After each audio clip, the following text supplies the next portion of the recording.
to.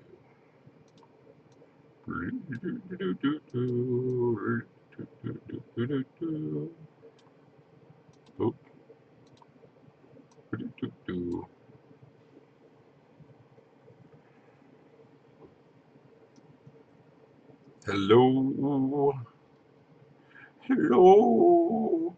Is there anybody out there? All right, so we're live now. We're live. We're live, but no one's watching. Don't. We're doing and ask me anything.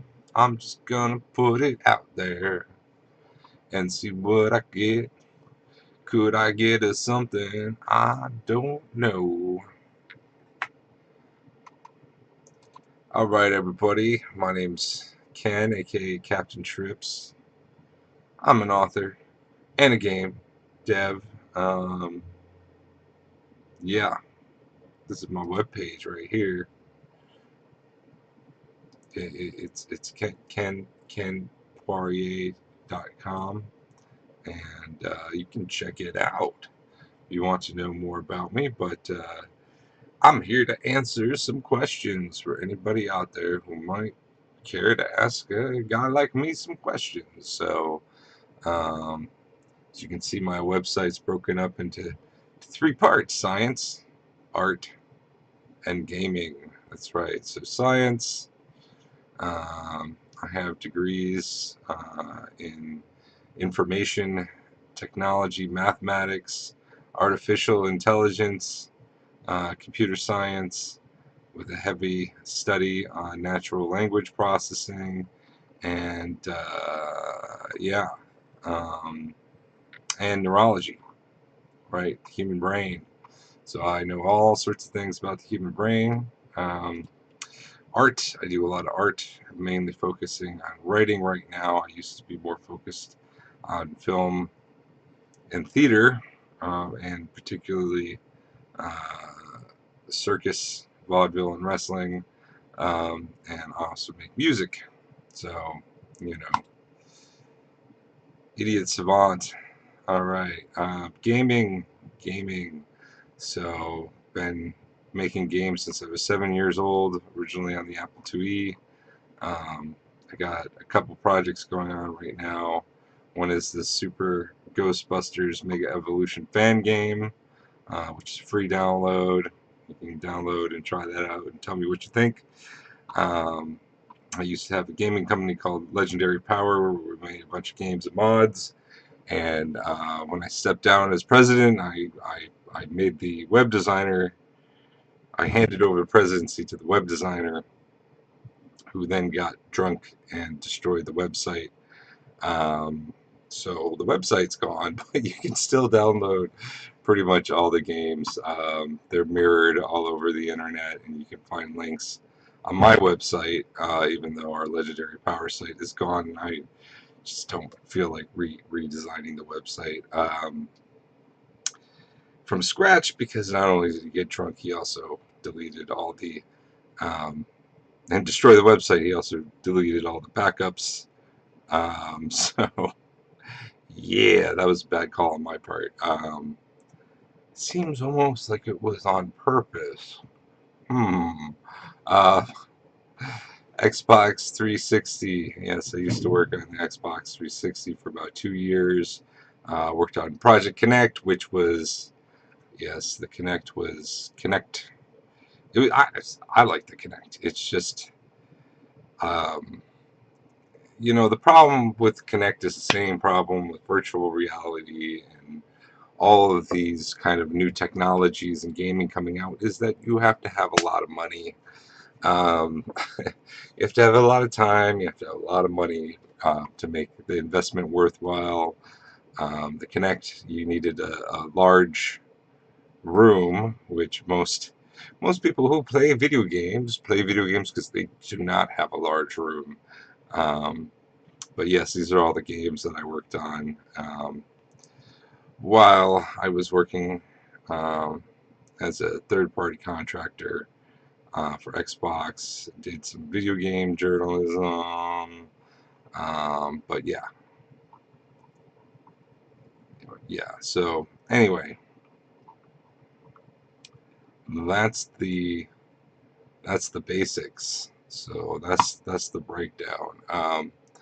If anybody has any questions, feel free to type them in the chat room. I see I have one viewer. I'm guessing that's my own channel here. So yeah, let's go to my art page. We can take a look at films in here. We can watch a movie. So this one's fun. The Blueprint trailer. Let's watch that.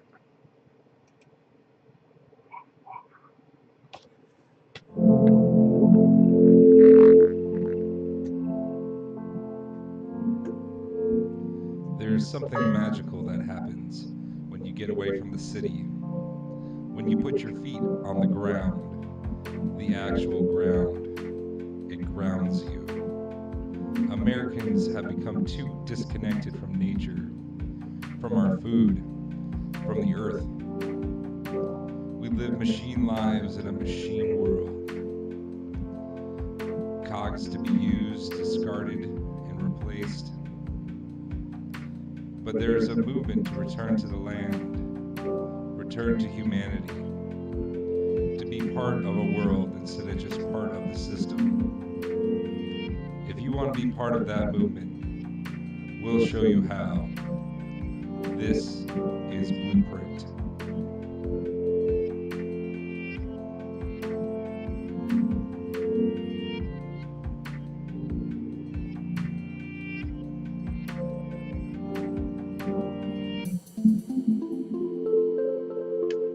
So yeah, so that's Blueprint. So spent about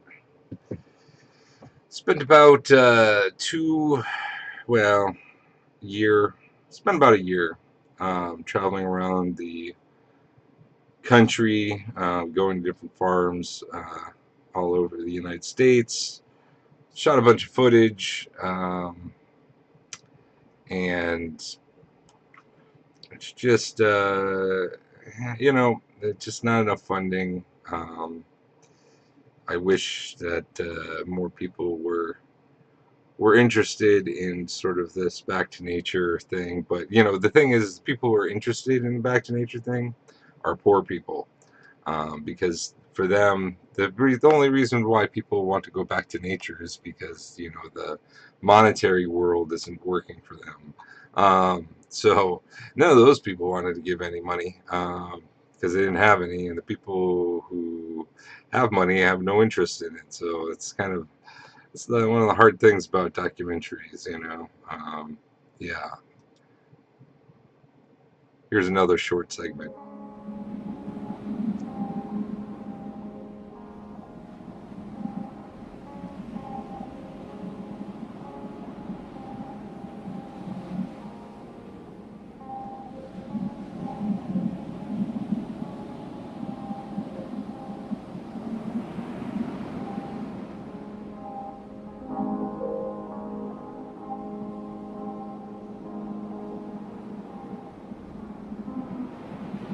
At the very southern edge of the Cascadian mountain range in Del Norte County, California, there is a small uninhabited island known as White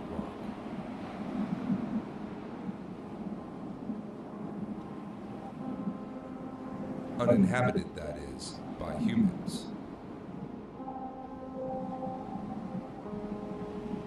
White Rock, however, is utilized by several species of gull and seabirds for roosting and mating.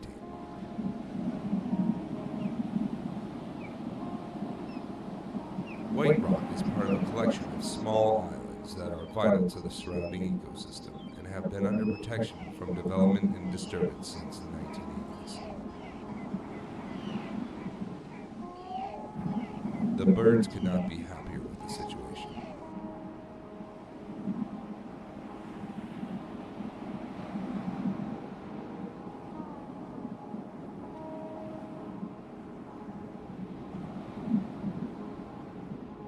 Setting up camp on the island, it gives them access to the mainland cliffside and the nearby lagoon.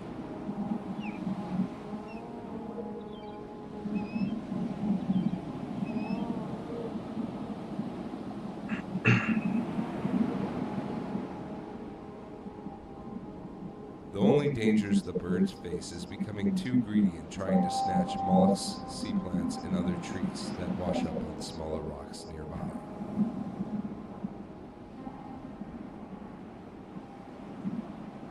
A bird that lingers too long on these rocks will soon find themselves taken by the current and washed out to sea.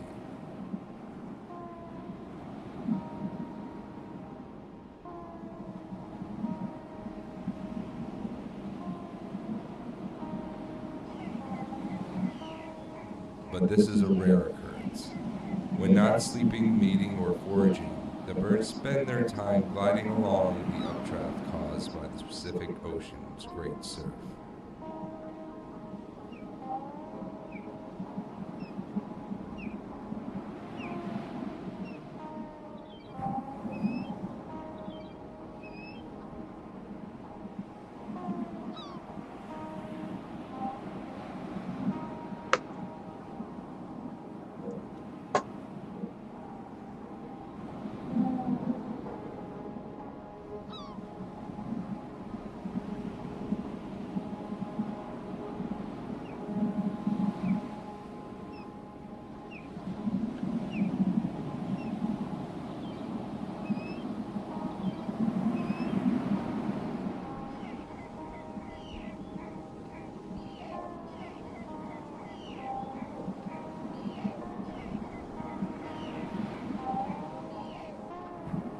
If only the needs of humans were so simple.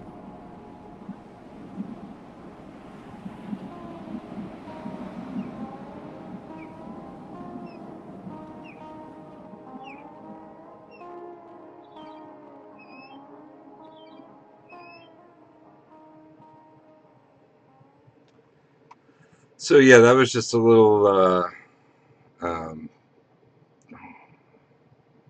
Why did you take away my?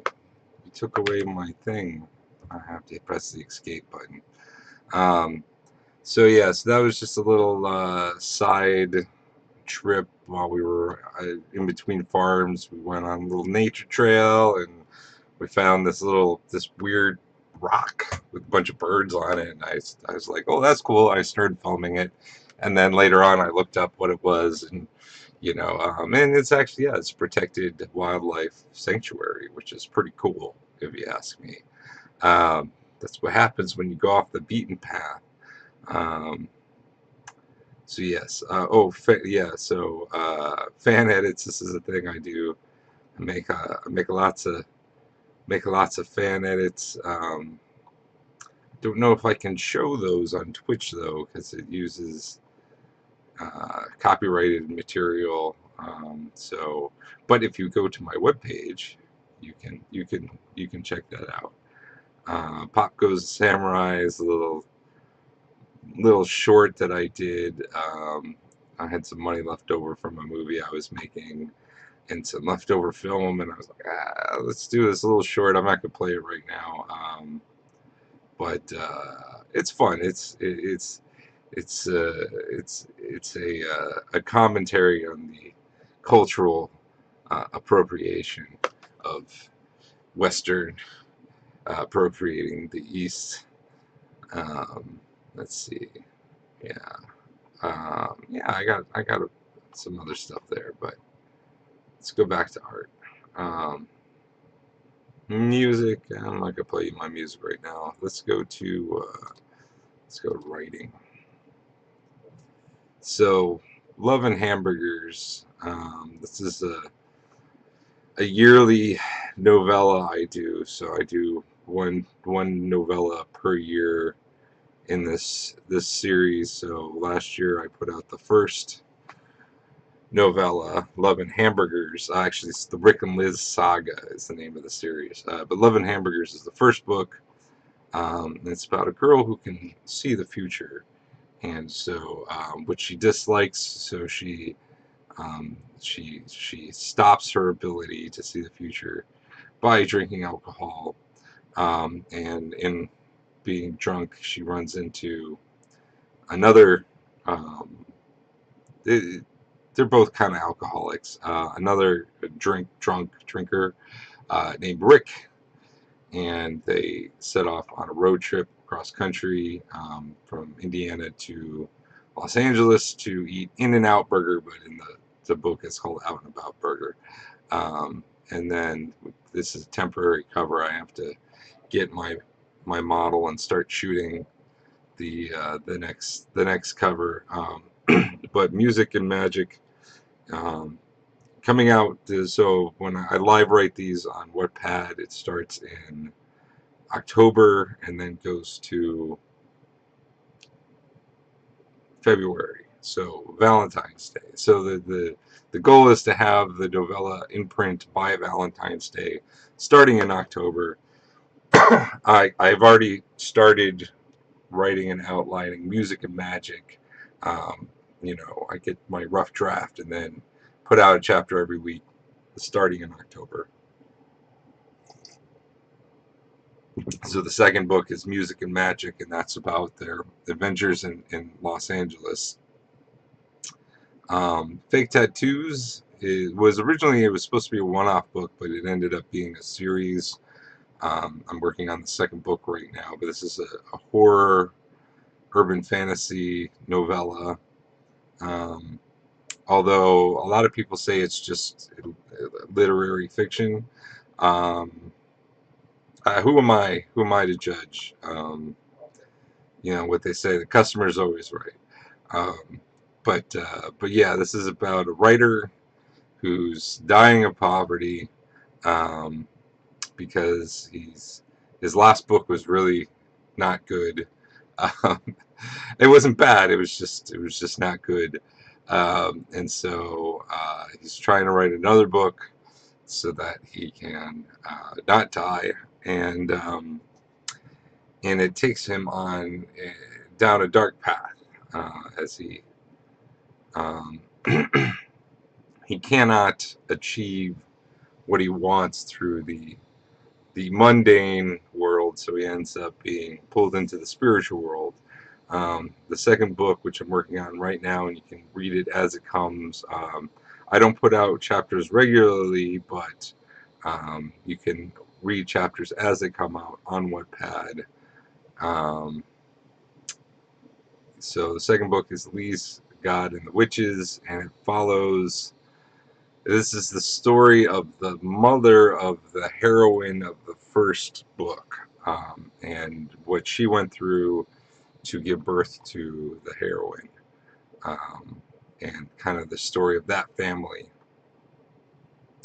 And then this is my first book that I put out, The Bear Wife, and The Bear Wife is a retelling of Beauty and the Beast, um, from the with told in the style of a traditional um, Native American uh, story. The um, Forget the tribe's name that I used as my template, but I have it written down somewhere. But um, begins with an S. But basically, these Indians from New York, in their style. Now, my family, uh, the Native Americans, American Indians, whichever you prefer, um, they come from Canada, so Micmacs, and the Micmacs are Maine, Nova Scotia, that area. Um, but it was kind of the style that I wanted to use, but it didn't work for the Seneca. So the Seneca Indians had a style that was more conducive to the retelling of the story, so I used the Seneca style of storytelling. And then Camera Action, this is a play that I wrote along with Josh Rodriguez, and it's a lot of fun. It's about a hodgepodge budget film company that has a studio in Hollywood, and basically the producer is insane, and basically the director is giving a tour to the interns and showing them around the studio, and then all of a sudden the producer's like, "Oh, we're gonna make this movie right now," but there's no script. He's just hired a bunch of actors, and basically the director, along with the interns, right, which is the audience, has to come up with the story of the movie that they're shooting. And so while there is it's kind of the play within the play thing, except for the play within the play is written by the audience. So it's pretty fun. And then this is my writing blog on Tumblr, so you can always check out stuff on there. I put up a lot of my covers and and other things, quotes, my little brain farts, all wind up on here, poems, stuff like that. So yeah, I know you're all so excited. Look at all those views. Look at that one view, which it's just me looking at the chat. That isn't happening. Um, oh boy, can feel the pressure, huh? All right, so yeah, so well, I guess I'll get writing because nobody wants to talk. So this is my Wattpad page, and yeah, just Ken Poirier, um, and this is where I put up my stories. Before they go to print, or things that I can't put in print, such as my fan fiction. So we got Wolverine in Gotham, which is written for a writing contest. And basically, Wolverine travels through the dimensions into the DC universe. Um, Iron Man versus Jason X. I do a lot of crossover stuff, because if I was just going to write for the one company, I would just write for the company. But that's the great thing about doing fan fiction online is you're not restricted in any way. You can do any crazy silly thing that comes into your head. So Iron Man versus Jason X is great. It's Iron Man from the Marvel Cinematic Universe versus uh, Mega Jason or Uber Jason or whatever you want to call him, from the 10th Friday the 13th movie, which isn't called Friday the 13th Part 10, it's just Jason X, because it's Gen X, it's edgy, whatever. Came out in, like, I think 1999, 2000 ish time, um, which is yeah, better than Jason 2000. I'm glad they went with Jason X. But yeah, it was cool. It's actually one of my favorite Friday the 13th movies. A lot of people hate it because it's so divergent from the rest of the series. It's just a straight up comedy sci-fi. It's hilarious. But yeah, so Dead Man, a Dark Romance. This is kind of a side project thing. It's definitely a one-off. It's it's about it's a classic Hollywood 1940 style love story, backlot love story, but with a twist. The twist. Jimmy Mason is the ugliest actor in Hollywood. He's found a niche for himself playing dead bodies. Cindy Bell is a film PA and has a peculiar taste in men. She's a necrophiliac, and so these two end up getting together. Hilarity ensues, sort of a thing. Yes.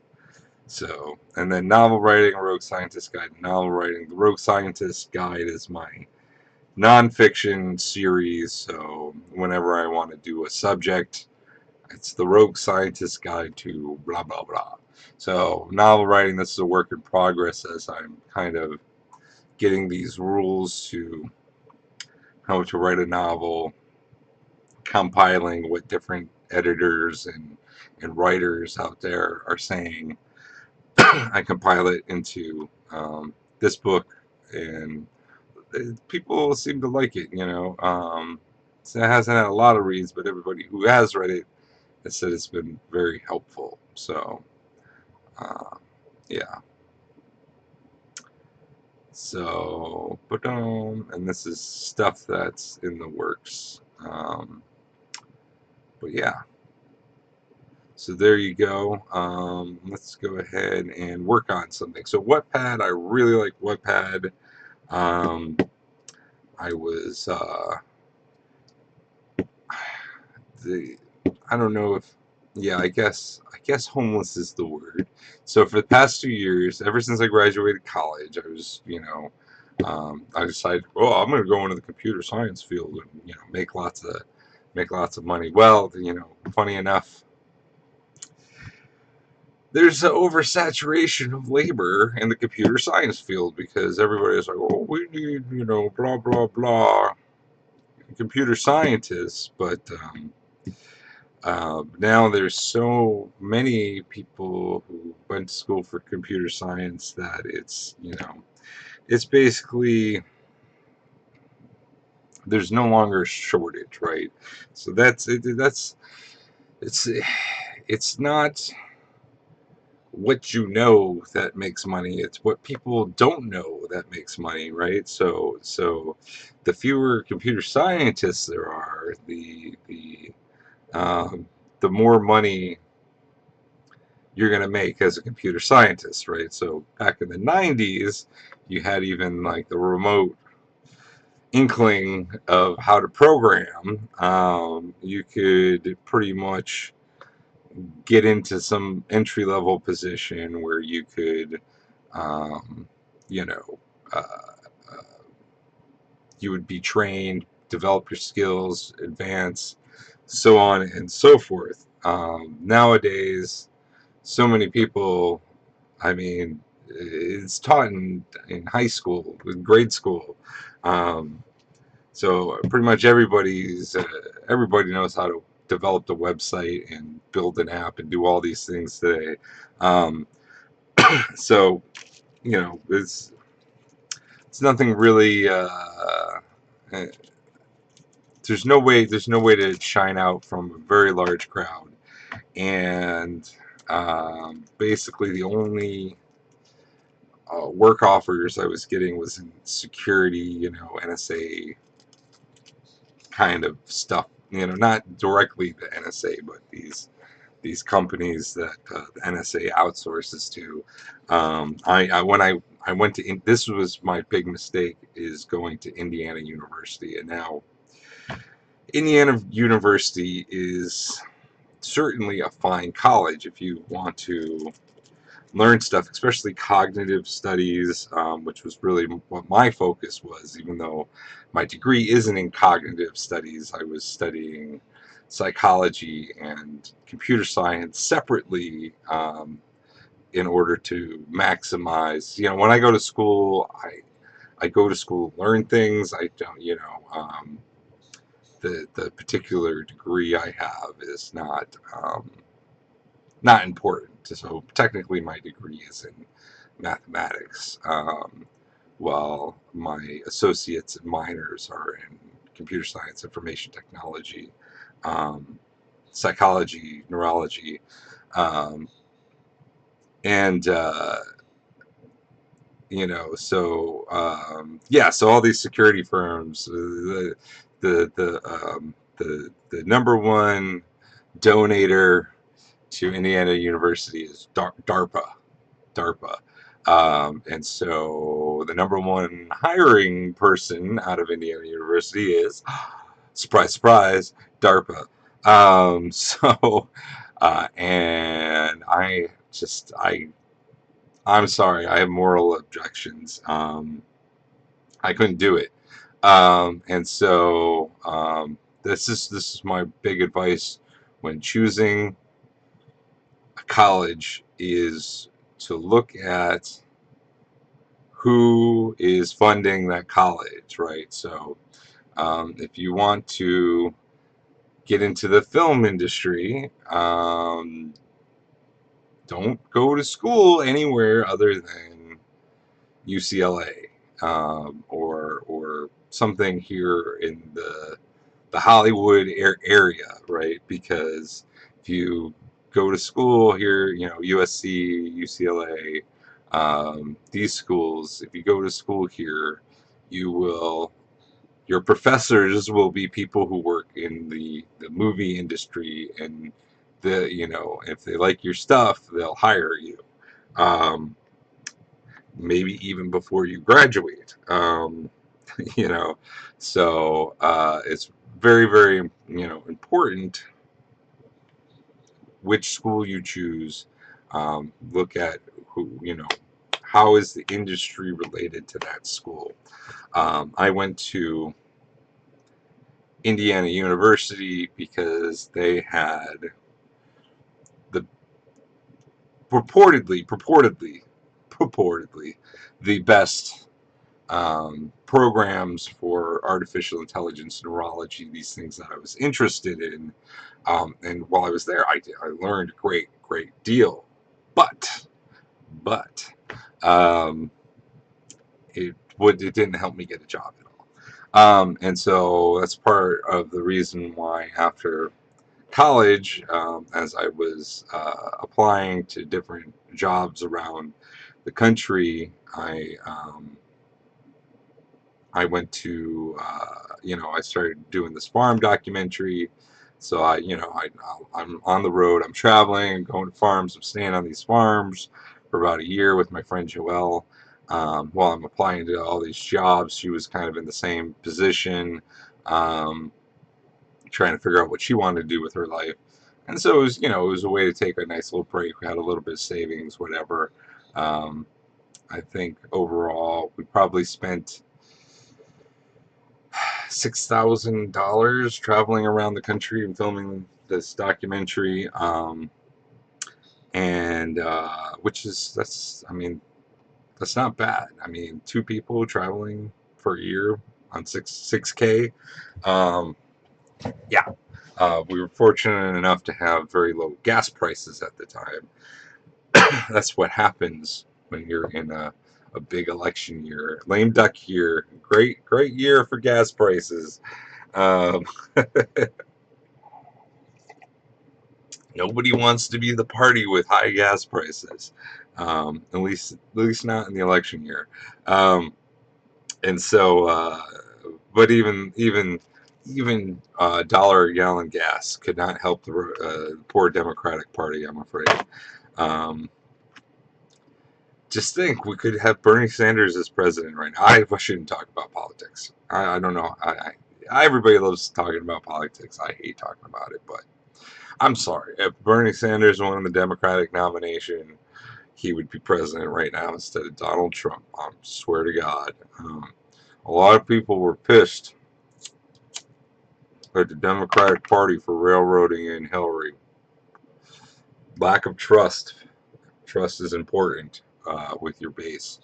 They did not trust the democratic process within the Democratic Party.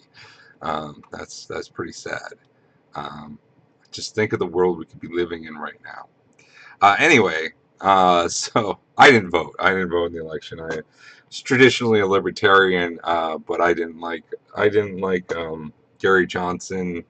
I mean, I used to like Gary Johnson, but I thought he really, really just blew it in the last campaign, and the influx of the alt-right into the Libertarian Party. I was sick of it, so I left the Libertarian Party. I would have voted for, I would have, I was on the road. I would have made the effort to go out and vote for Bernie Sanders, but between the third party candidates and the first party candidates, second party is it first party, third party? Is there a second party? I don't know. It's so weird. It goes from, we've got major party and third party. There's no second. party. I don't even understand this politics crap, man. But anyway, I didn't like any of the candidates. No one at all. I technically didn't have a state because I was on the road. I didn't have a state of residency, so I was just like, yeah, screw it. I'm not gonna bother.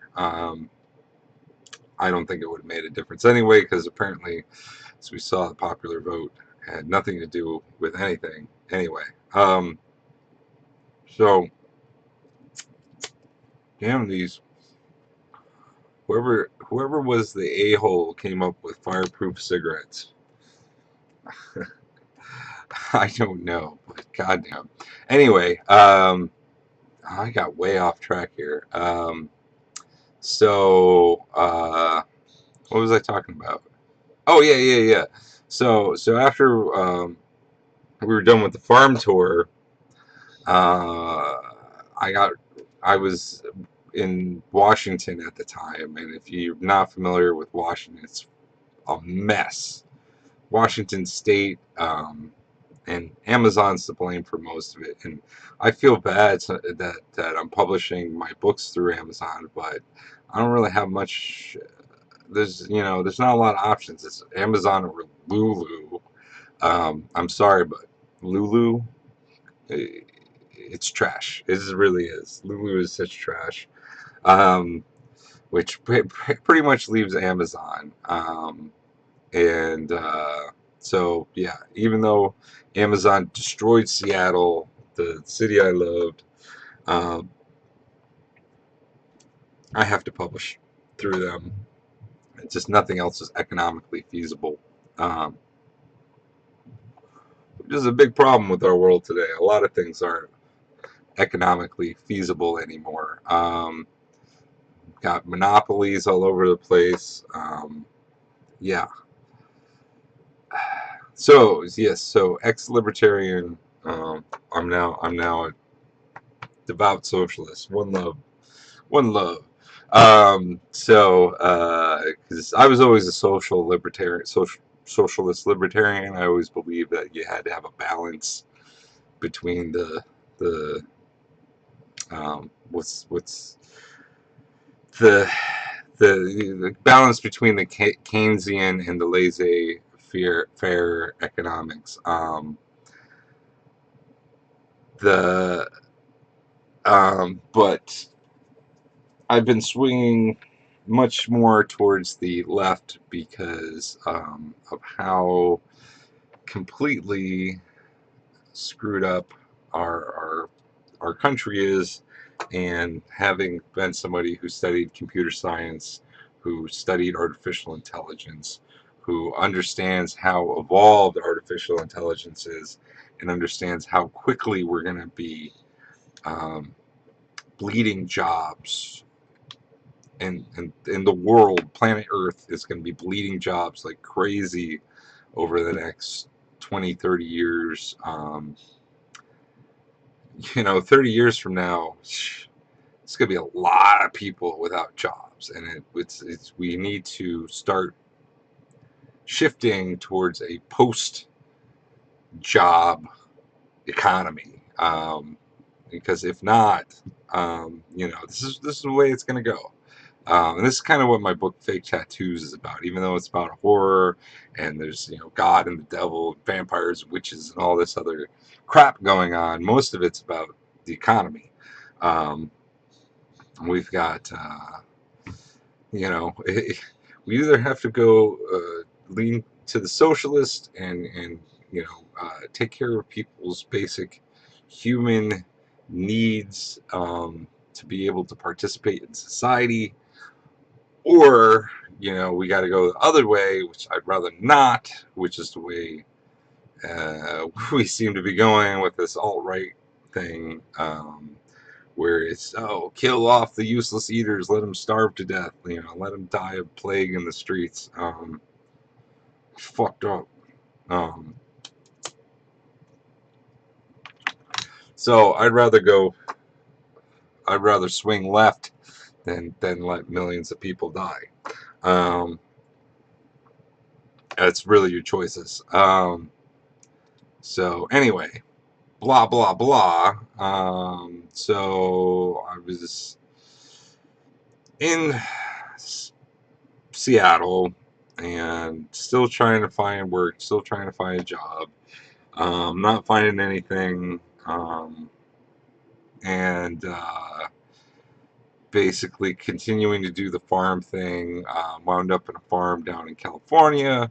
Ran into an old circus friend of mine. Said, "Oh, we can go down to Los Angeles and we'll work at the Venice Beach Freak Show." And I was like, "Sure." At this point, anything to make a buck.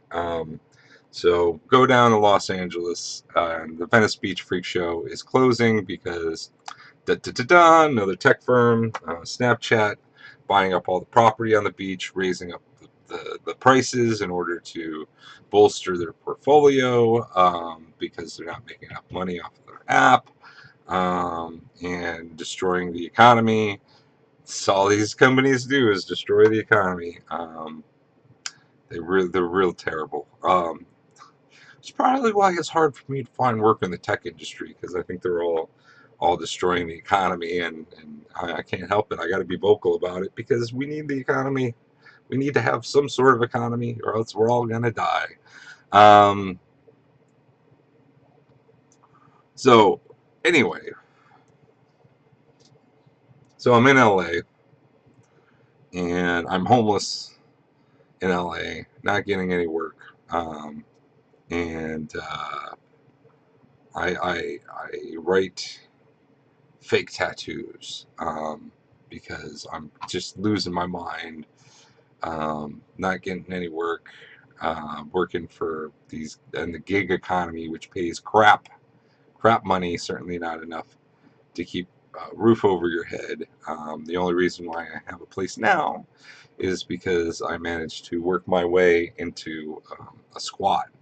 So that's where I live right now. I live in a squat, which is, I mean, as far as squats go, it's a pretty nice squat, but it's not according to the city, it's not a proper place to live, which is why the landlord can't charge any rent. And he could fix that, but he's one of those. He's a slumlord.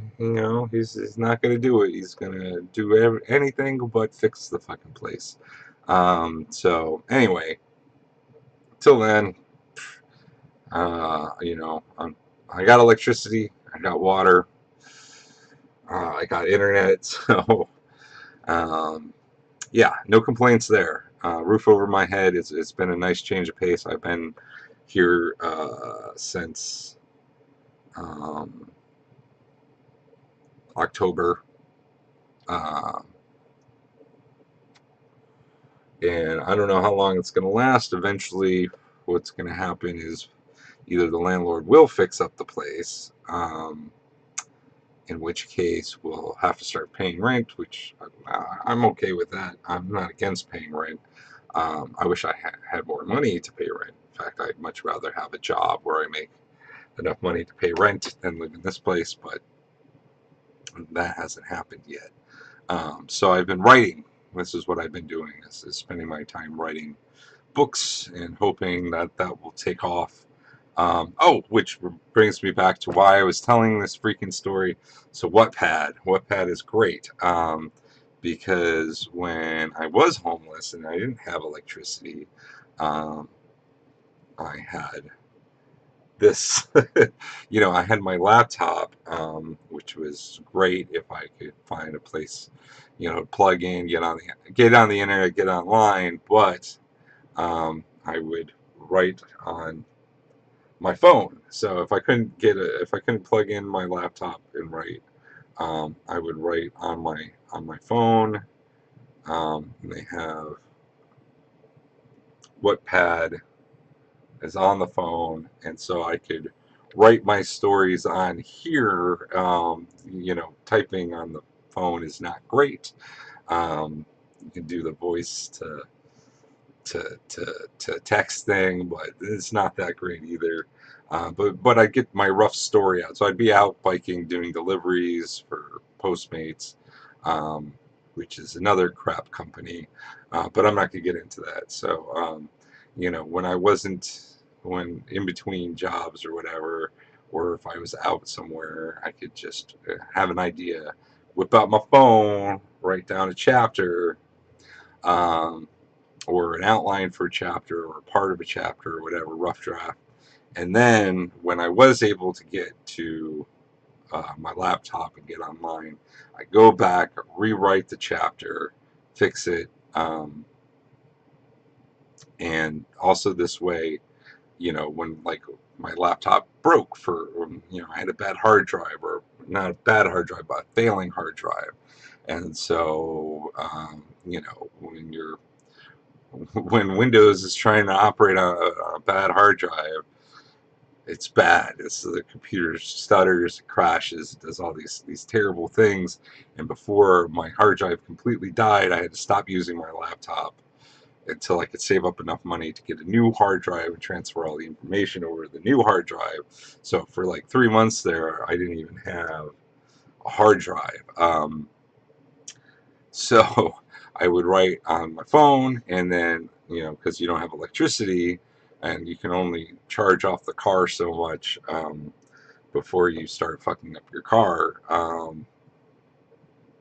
So I ended up buying a solar panel so that I could charge my phone. And so I charge my phone on the solar panel and write on my phone. And then I'd have, I have this keyboard here, which I can plug into my phone, which made things a little easier too. But without Wattpad, I really would not be able to write stories. Now, as far as using Wattpad to promote stories, perhaps it's not that great, especially if you write adult literature like I do, because most of the people on Wattpad are young people, teenagers, early college age adults, young adults, or even middle schoolers. So really not the target audience for my kind of writing. Um, but despite that, I managed to do, Fake Tattoos has over 1,000 views. Um, but people on Wattpad are there to read free books. They're not there to buy books. So financially, it doesn't really help me any. Trying to get friends and stuff to read books on Wattpad is hard because they like, what is Wattpad? I don't want to sign up for a new service, even though you can log in with Facebook and it's one click and you're in. People don't get it. The phone, if they try to read it on the phone, you want to install the app. So yeah, so I would say, unless you're writing teen, like my friend here.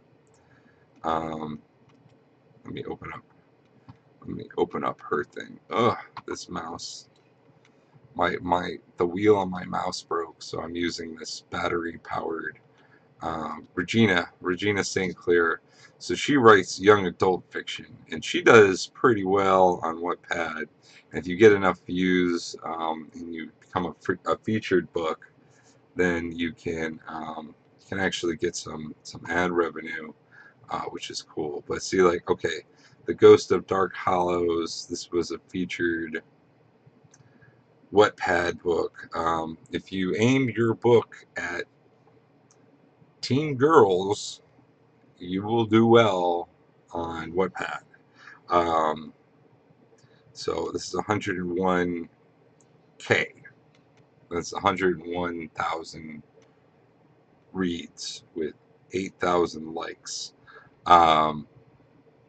So The Ghost of Dark Hollows has done very, very, very well on Wattpad. So that's, if you're going to write for Wattpad, that's one thing you might want to keep in mind if you're a young adult writer, especially if you're writing to a female audience. If you're a female writer writing to a female audience, chances are you'll do well, because you'll both be getting the female readers, and you'll also be getting the male readers who will like you because you're a cute girl. Um, so and it's also Wattpad is very much a social experience. So if I go to, let's see, I go to my notifications here. Um, let's let's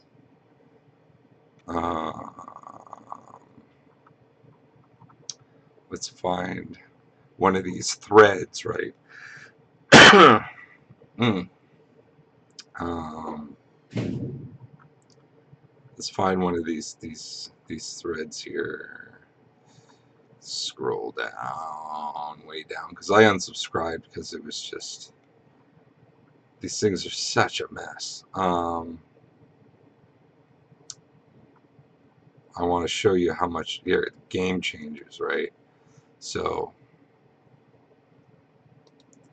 if we look at this thread, the game changers, right? So there's over 100 pages in this chat, right? And it's just like blah blah blah blah blah, you know. It's all this teeny boppers having 1,000,000,000 conversations. I can't keep track of this, man. You know, I got invited into this conversation. I tried to participate, but I just couldn't, because by the time I would read something, they'd already be 6 conversations along the way. So I don't. Right. So this discussion ended up getting closed because it had the maximum number of comments, because like it's just random. It's just random. And if if you're one of the people who can participate in these conversations, you'll do well. But I'm not. I'm not somebody who can deal with this. And the clubs, you're not allowed to talk about your own books.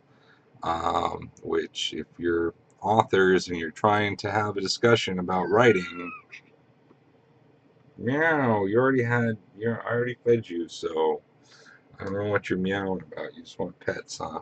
My cat is. He's meowing. He's a meowser. Um, you know, and they have writing contests. I don't even know if the people who judge these contests are even reading the books. Because I enter these contests and I don't, I don't see an increase in my number of reads to suggest that people are reading it. So there's definitely some things, negative things about Wattpad. I wish there was like a Wattpad for adults, but unfortunately, if it's adult on Wattpad means erotica. And while I do have sex scenes in my books and stuff, I'm not writing erotic fiction. I'm writing thoughtful pieces for adults to read, which is also, it's going to hinder you as a writing in this day and age, because it's not, it's not about, that's not what it's about anymore. So. So the best thing to do if you want to have like an author discussion is to go to Goodreads, and then you go to Goodreads in groups, and then in Goodreads you can start your own group, um, and then click create a group, and then you'll be able to have a discussion about whatever you want, which is great. So Goodreads is another website that I recommend as an author, um, because it's pretty cool. You've got um, click on the profile. Come on, come on, come on. Why are you being so slow? So if you create a profile, and if you're a reader, you'll have a similar profile. But if you're an author and you let them know that you're an author and you've got books that have been published, then you get an author profile, um, which is your Goodreads author. And all that basically does is it adds your books to your profile page and a couple other things. But mainly it's great because it's a social media um, that's more focused on reading books than writing books, where Wattpad is focused on writing, Goodreads is focused on reading. So if you're trying to reach out to readers, it can be a good resource. They have you know uh, probably my books is not a great example because I don't have that many reviews. Um, Regina St. Clair um, wrote a review of my book, very short review, um, but she gave it 5 stars, so I'm not going to complain. Um, but if let's take a look at her page. So this is her page, and she's got more ratings than I do. So let's look at her unmasked. So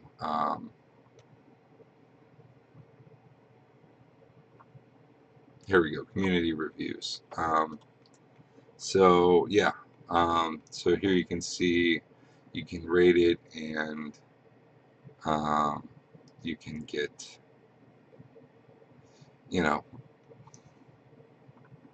get reviews, um, feedback on your book, which is great. If I think everybody should get feedback. So like, I made my review hidden in case of spoilers, but um, this is the review I wrote for her. As you can see, it's much more intensive, because I write reviews like I'm working in a writers group. I want my authors to know what they did well and what they didn't do well, so that they can fine tune the experience in the beginning, or on the next book, I should say. Um, and so yeah, and then um, so on Goodreads you can create a shelf, which is one of the great things. Is another phone app thing that works really well. You can use your camera to scan um, the ISBN number of the book on the back, the barcode, and then it automatically adds the book to your library, and then you can add a rating, mark it as read, or you can mark it as currently reading, which is the books that you're now in the process of reading. And then also, and with these, you can do your page count as you're reading, so it's kind of like if you're really into those progress bars, you do that, but you have to manually enter what page you're on and update it manually, which it's not worth it to me. I just put it in my currently reading, and when I'm done, then I mark it as read and give it a review. Um, and then want to read is books that you want to read, but have not um, started reading, or haven't acquired yet. So yeah, so Goodreads is really great for that. It's really great for the community groups, creating your own community groups. And if you go to the other thing I like is the recommendations, which is of course what it's Goodreads is all about, getting you to read more books. And so depending on the books you've read or want to read, it will suggest books for you that you might also want to read. So and then you can create your own shelves. And so all the math books that I've read, I have on a shelf. So it will recommend other math books that I might want to read, or sci-fi. I have a sci-fi shelf. So it's like, oh, you've read these sci-fis. Well, maybe you'll also like these. So on and so forth. So I actually really like the recommendation system that they have on Goodreads, which is really cool. Hopefully someday someone will get one of my books as a recommendation. Yeah. So I notice people keep popping in and get bored and pop out. So maybe, I don't know, maybe I should talk about something else. Maybe I should call it a day. I don't know, but maybe I should just play a video game. I mean, it's Twitch, right? So that's what that. Talking about books, how boring. Books, books. Those are for nerds, says the video game player. Um, so yeah, but yeah. Then so when you want to work on a book, you just click on my works. Click here to create a new story. Back at Wattpad now. Click here to create a new story or continue writing. Although I never click the continue writing button. What I do is I click here, and then that will take me to this list of chapters, or parts as they're called, on Wattpad. One of the interesting things how Wattpad has affected my writing is that chapter titles. I was never, I don't know. I always,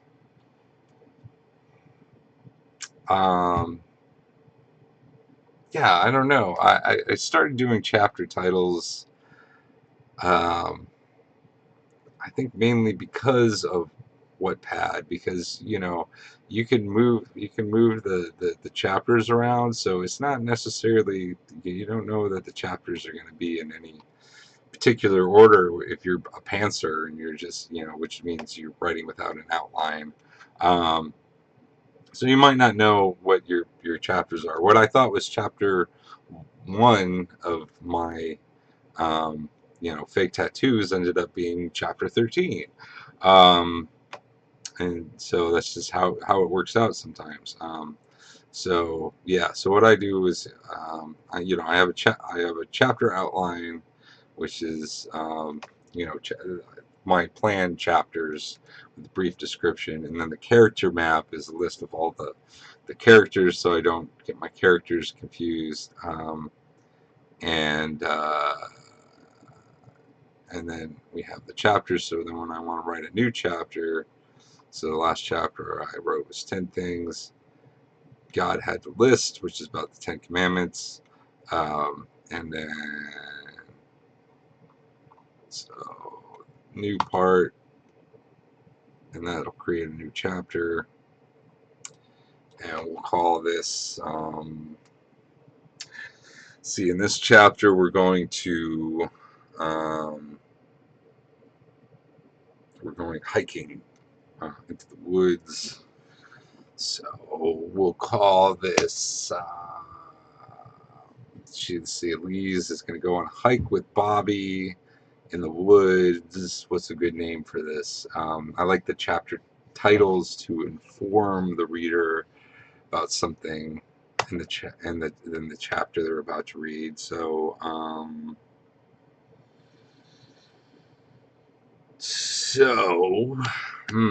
Bobby and Elise, and they're gonna go hiking.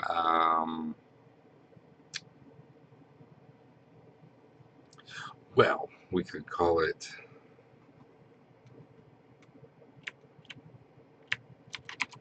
Green Miles.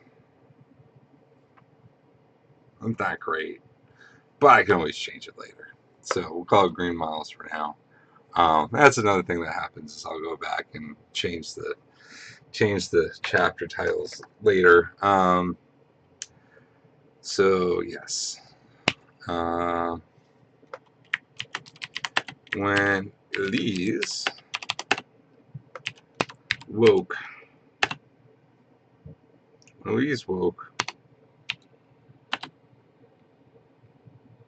nope, nope. Elise woke to the sound of knocking at the door.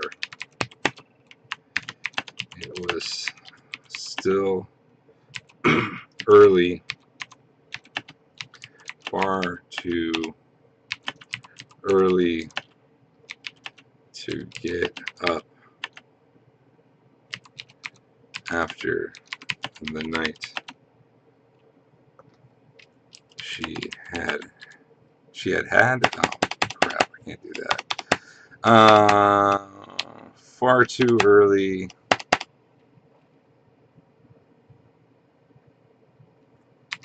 Given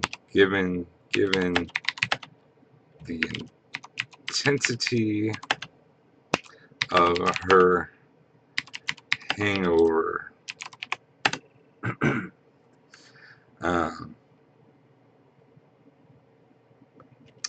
Let's see.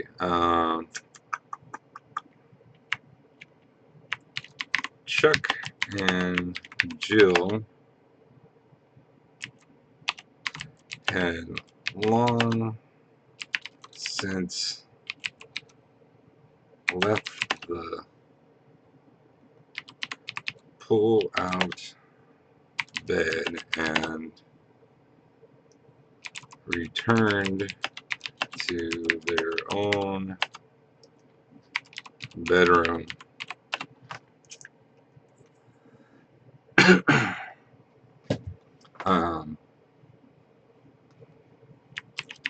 Since she was sleeping in the living room,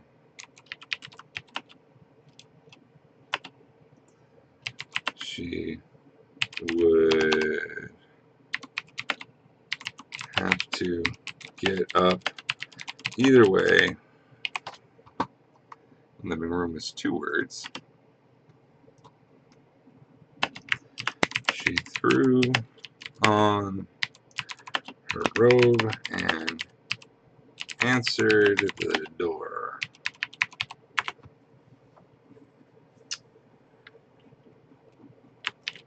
On the other side,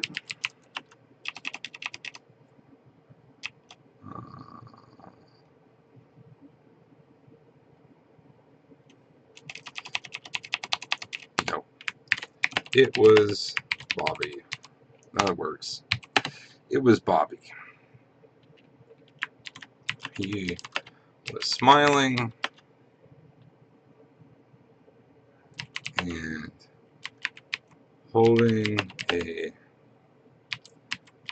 paper tray full of coffees in styrofoam cups. Is that not how you spell styrofoam? Styrofoam is capitalized? Really? What? Is styrofoam capitalized?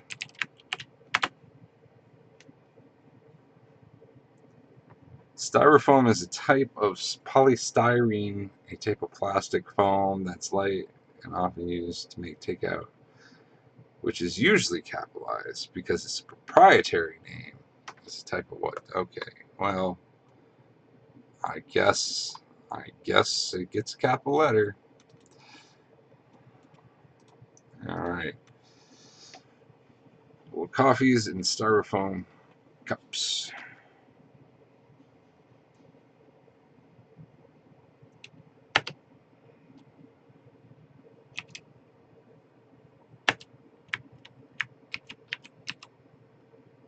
Oh, no, Liz is from the other story.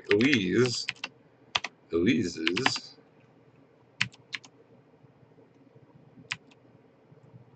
eyes ate at the morning sunlight.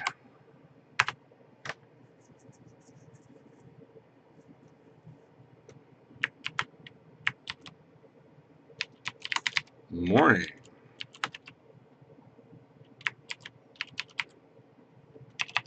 Bobby said cheerfully.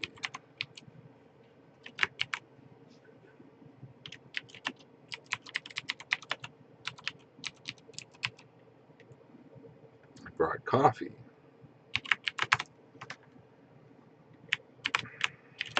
I see that,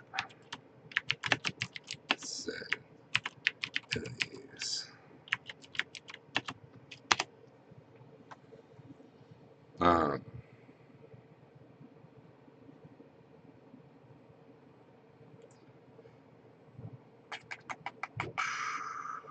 said Elise.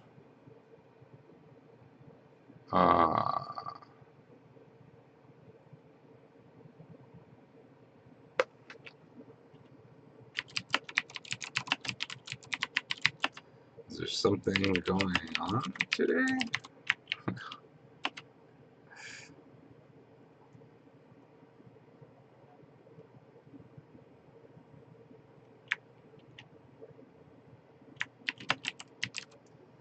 I wasn't expecting any company.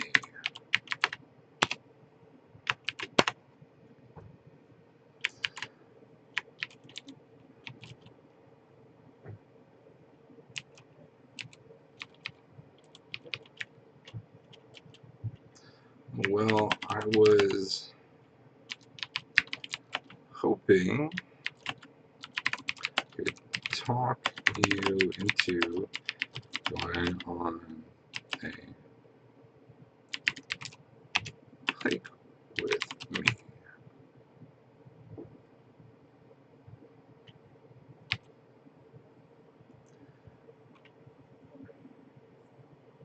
Uh,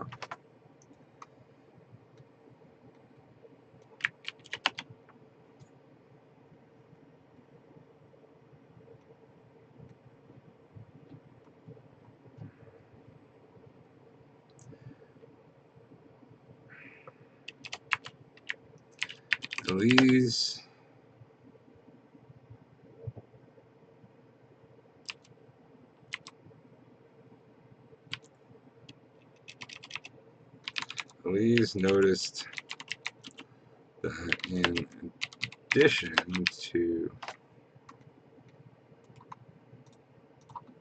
addition to coffee,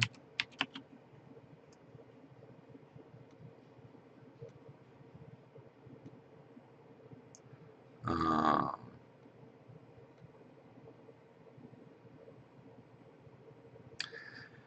Elise noticed that in addition to the coffee, Bobby had two large backpacks on the porch.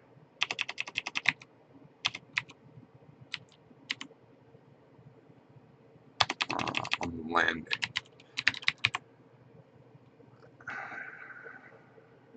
But,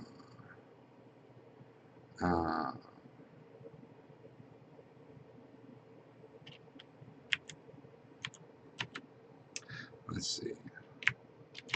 I figured since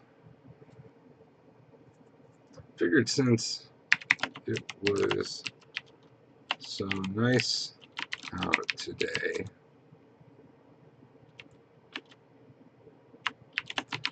Okay, take you.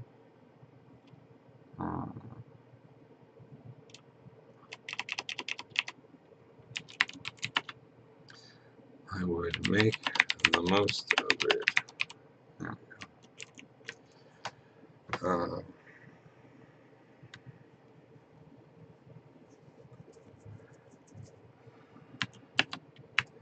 Elise liked Bobby,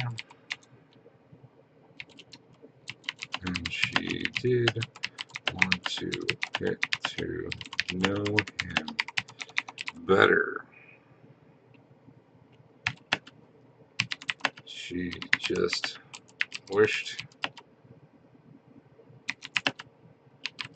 the opportunity had come later in the day.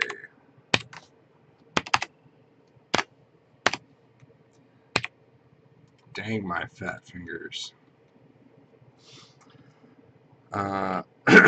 Elise liked Bobby, and she did want to get to know him better. She just wished the opportunity had come later in the day.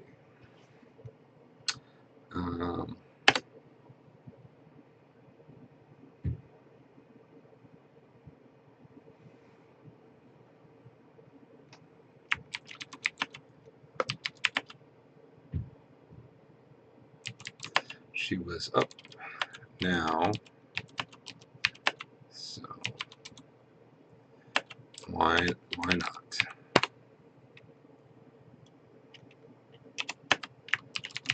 She took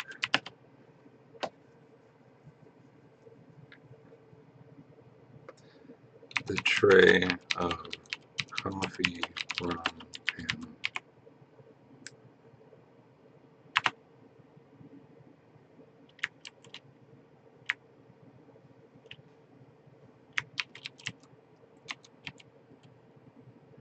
Okay, said.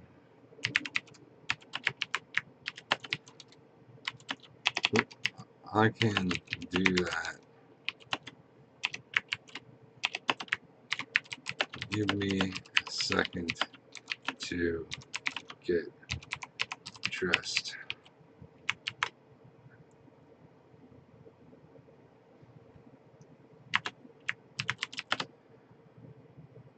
She shut the door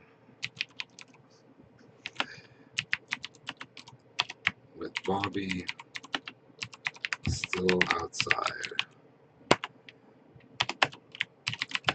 She folded up the pull-out bed back into the couch and put on jeans and a t-shirt.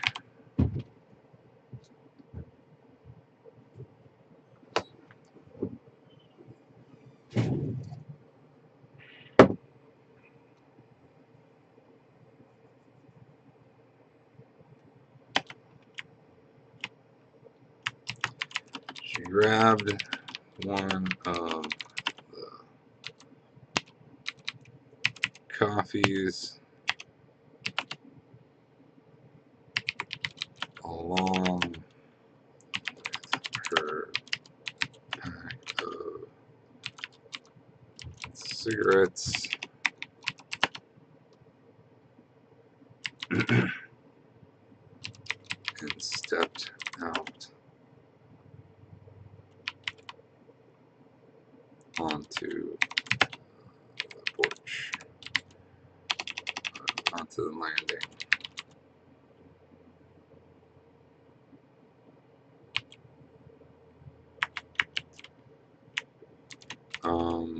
Dot, dot, dot.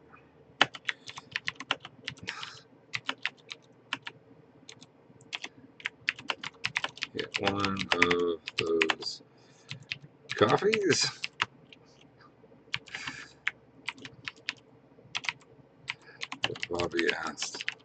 with a smile.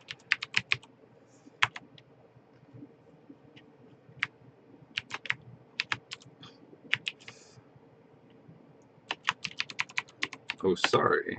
Of course.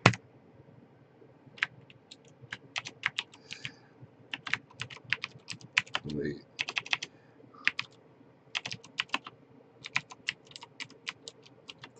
Grabbed one of the coffees and handed it to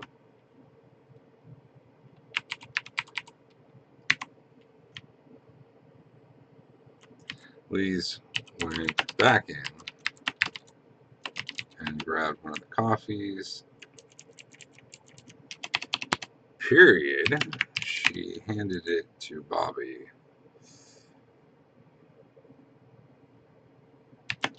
And then lit up her smoke.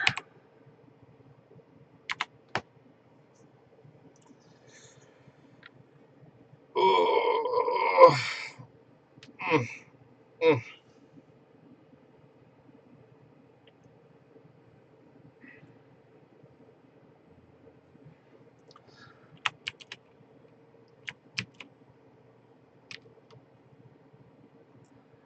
So I guess Chuck and Jill aren't up yet.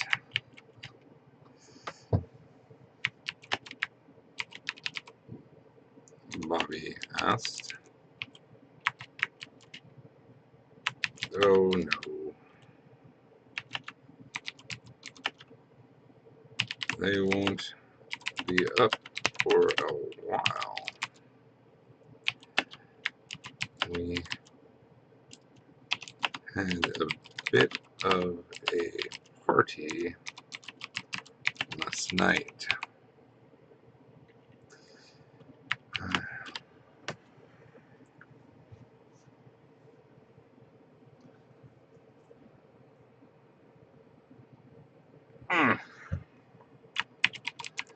Everyone in town was so open and honest with each other, but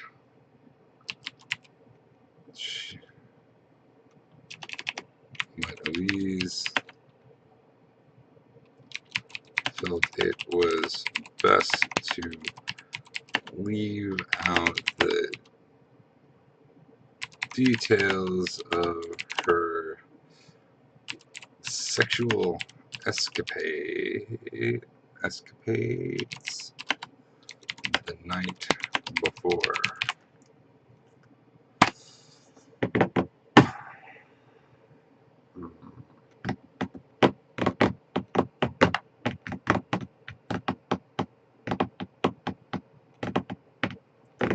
Bum, bum, bum, bum, bum.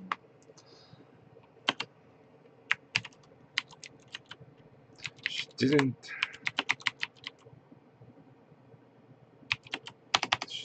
think Bobby would think less of her for it.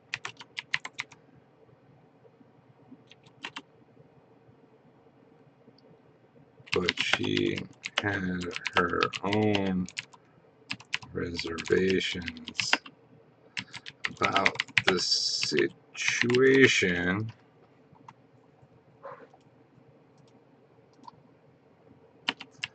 and she was still trying to process what God had told her the night before.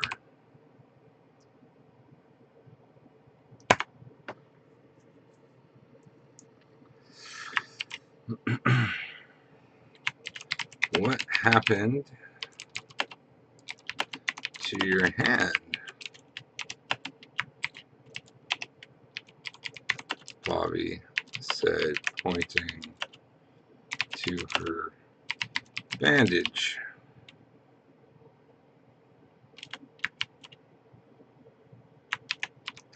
Oh, said. Oh, Elise said.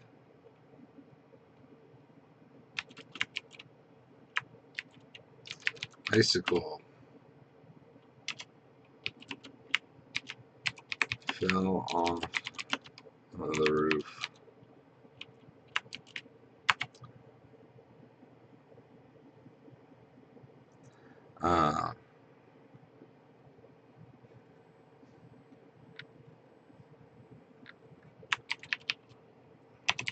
Bobby looked up. Well, looks like they're all gone now.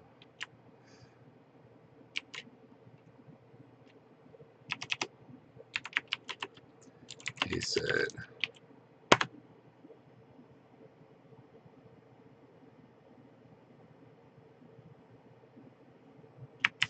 Elise sipped the coffee.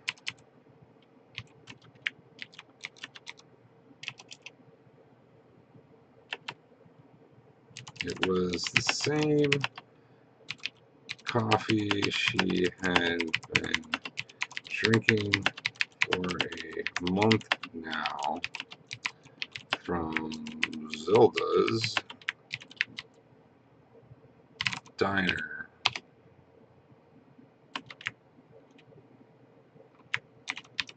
Today it tasted extra bitter.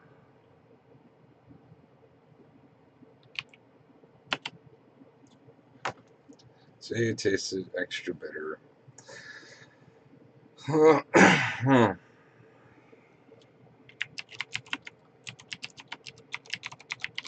To wish she had showered and brushed her teeth, but she didn't want to leave capital B, Bobby, waiting for too long.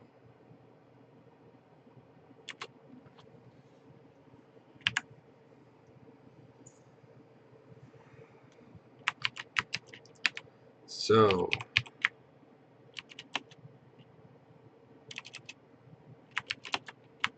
Elise said, hiking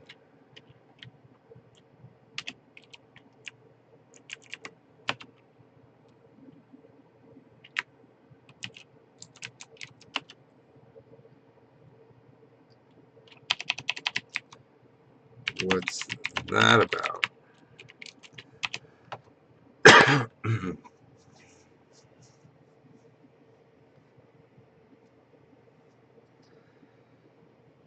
What's that about?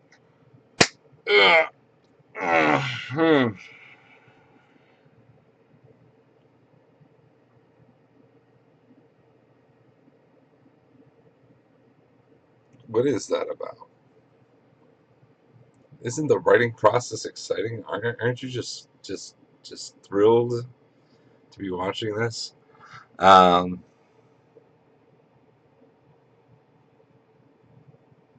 Yeah.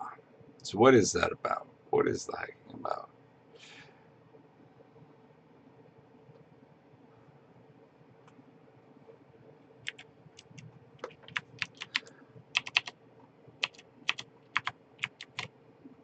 Ah, dang. All right. Oh, hey. Yeah, I like to see people work and think, hey, what's up, Jello Belly? How you doing? I'm writing. I'm writing my second novel here. Used to draw people studying. Oh, awesome. That's great. So, so you got any questions for me? I'm kind of in a pondering here, so it's a good spot to grab me. We're talking about writing books and making video games and videos and movies. Um, you know, I've been going over my page. What am I pondering about? Um, well, I've got this is kind of the romantic bit of the book here. That it's not a romance, but you know, you always have these romantic parts in all books, really. At least the non-boring ones. And so it's kind of this awkward situation where this guy Bobby, who Elise likes, has shown up in the morning after she's had a big um, party involving, yes, as in sexual attraction. Yes, you can. I will allow the term sexual on the chat there. So yeah. So anyway. So yeah, she just had this big party with her roommates the night before, and they did a bunch of drugs and drank and had a threesome. And her roommates have gone back to their room, but she gets woken up in the morning by this guy Bobby, who she likes, and he wants to take her hiking. And so yeah, so she's hungover. He's trying to get her to go out and go hiking, and so I'm trying to figure out this awkward dialogue. It's got to be awkward. It's got to be awkward on purpose, but not so awkward as them not moving along on the plot. So yeah, so romantic as what's her attitude? Her attitude is hungover.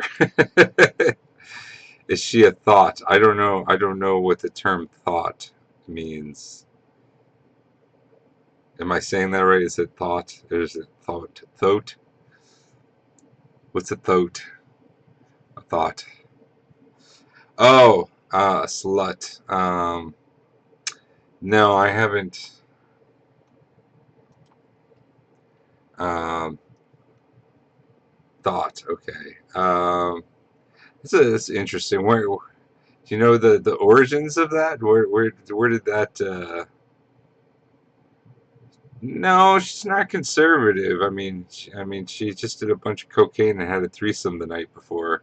Uh, so she's yeah, she's not conservative.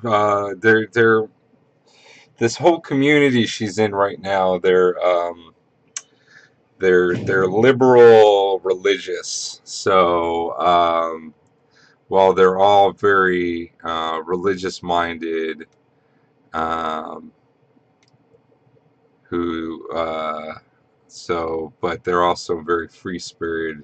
There was this girl in school who had two kids. She was talking to me and said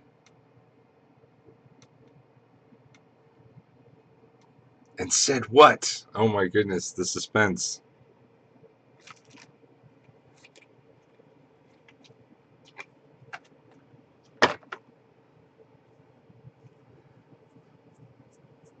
Are you gonna leave me hanging? Gonna leave me hanging, Jello Belly? I don't know what the big deal. People talking about giving birth like it's a big deal. It's just like taking a big shit. Well, yeah, I don't know. I couldn't say. I've never done it myself. But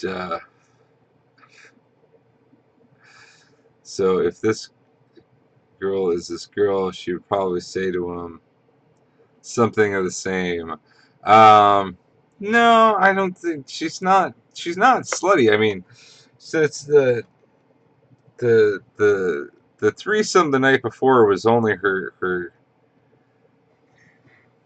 second sexual encounter, and She didn't even get penetrated. It wasn't that kind of a threesome. But it was more just more like a fooling around sort of thing. But she's having second thoughts about her behavior, basically, which is kind of part of the motivation for wanting to spend time with this guy, because he's a little more on the clean cut. Um,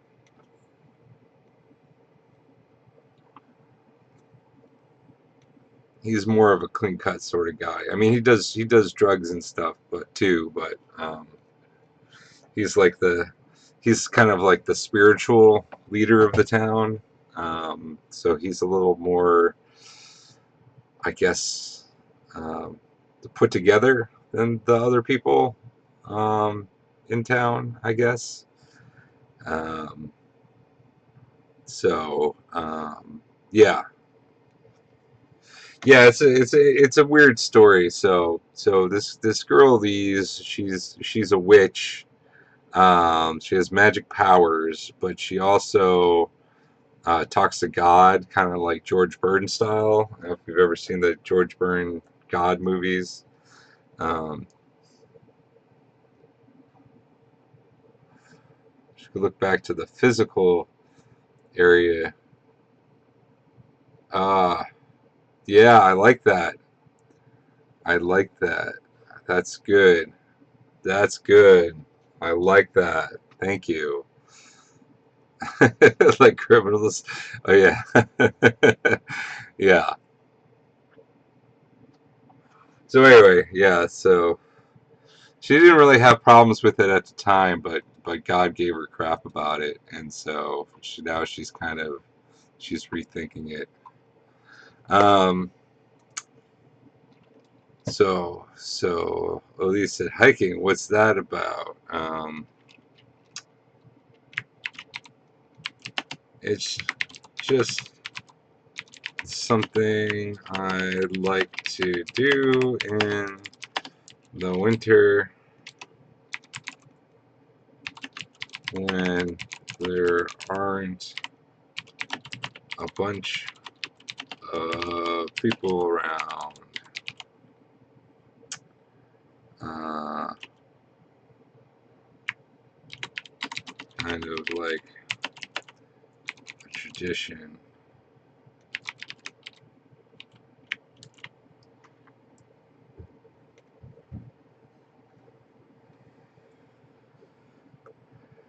Um,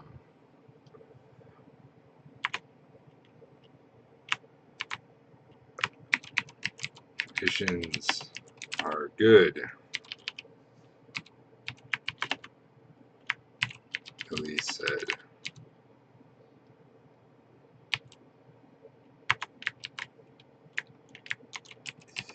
Yes, they are,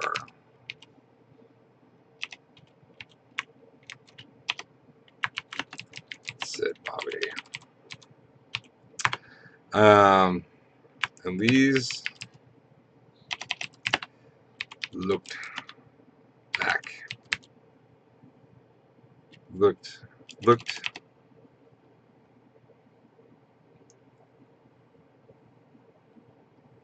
at the door to the apartment. She wasn't looking at the door, though. She was looking back her on the night before.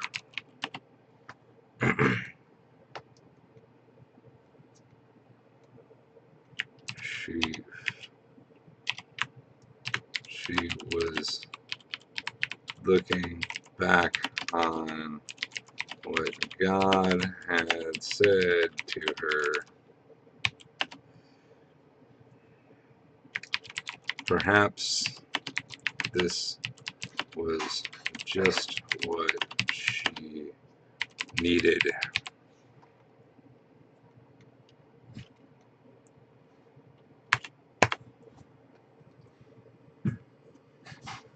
Hello, welcome to the chat. Joining person, feel free to jump in on the conversation.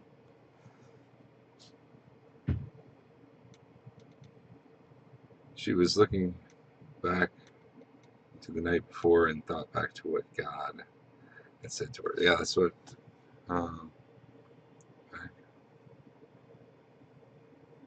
back to what God had said to her. No, back on what God had said to her. Can't have too many twos.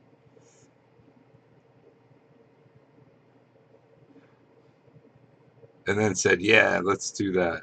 No, I don't think I need to say that because obviously, so I don't need her to say, "Yeah, let's do that," because then I'll just cut to her doing it. Like that's how I like to do my transitions, like a TV show. You don't need to say that. You don't need the response. Her actually on the hike is shows you what her response was. You know.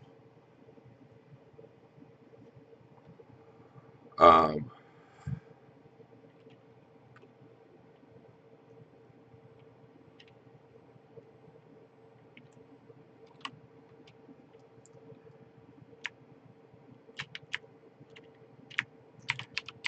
Bobby and Elise made their way through the woods.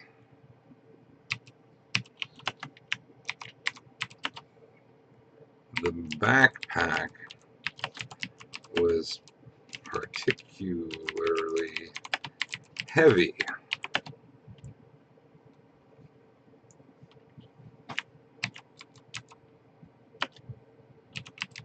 She wasn't sure if it was from the contents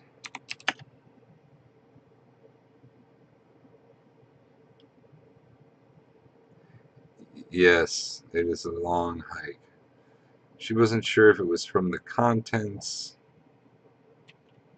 of the bag or if she was just weakened from the night before.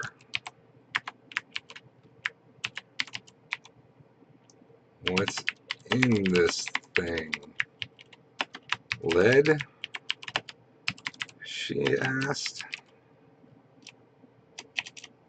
She asked. Something like that, said Bobby.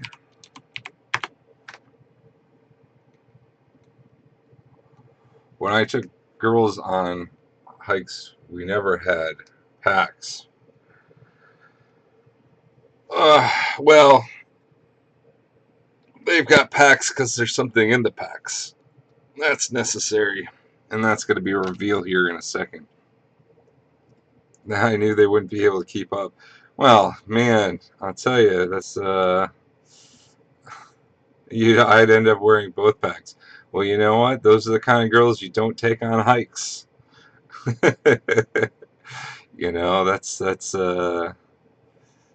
That's kind of it's like a test. Whenever I take girls on hikes, yeah, I load them down because if you can't carry weight, and I don't need you.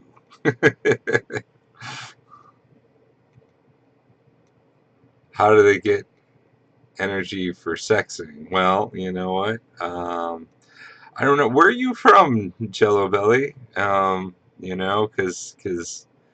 uh, I think American girls are a little different. We're maybe a little tougher built. I'm from America. Oh, what part of America? Are you the United States or somewhere else?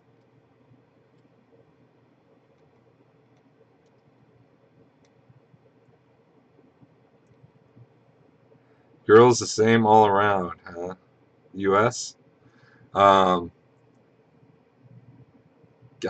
hey, Cali. That's where I'm at.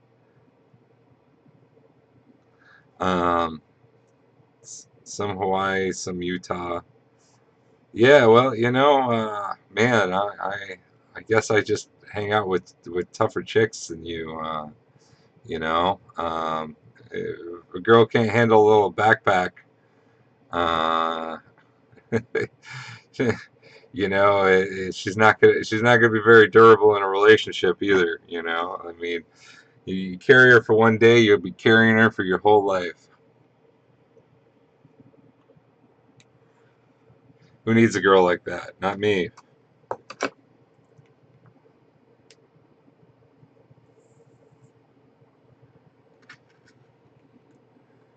I have a hard enough time carrying my own weight. I don't need to be carrying out somebody else's. They might need you. Well, that's a sign of a toxic relationship. You know, I don't need a girl who needs me. I need a girl who wants me.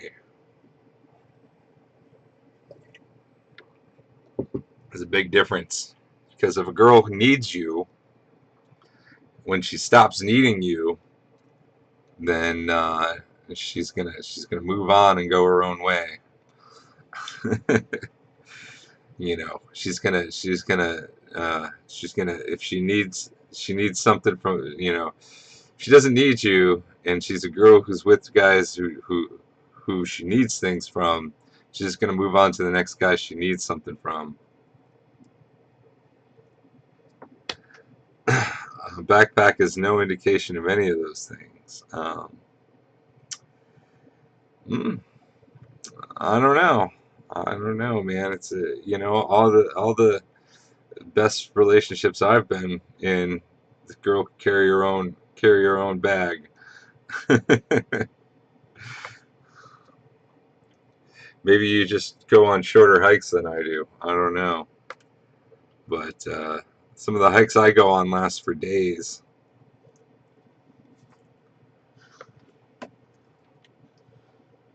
Something like that, said Bobby. Um,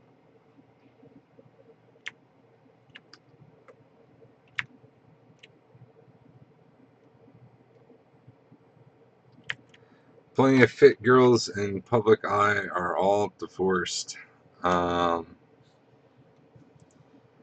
CrossFit's a joke, mate.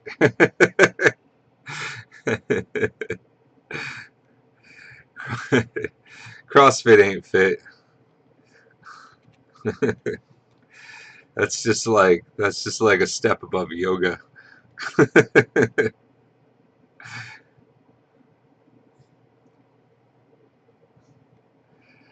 uh, yeah, I like. They're all head cases. Well, hmm, I don't know. Maybe they are. I'm sure there's some girls out there who are, right.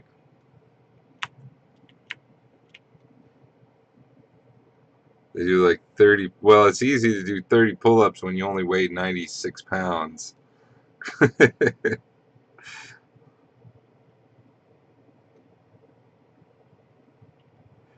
Something like that, said Bobby. Um, what's in this thing? That's the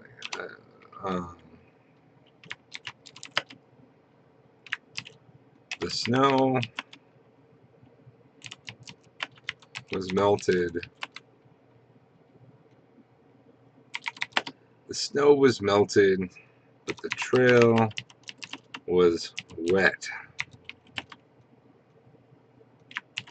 with the heavy pack.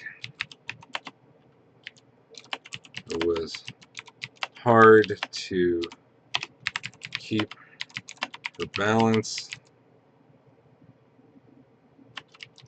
and hard to keep up with Bobby, even though he would occasionally stop to let her catch up, she couldn't help but feel like he was driving her, testing her.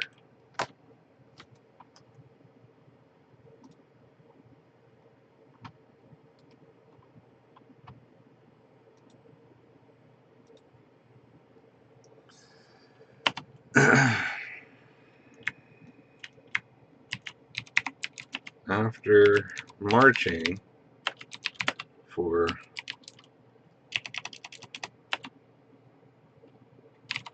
over almost 2 hours,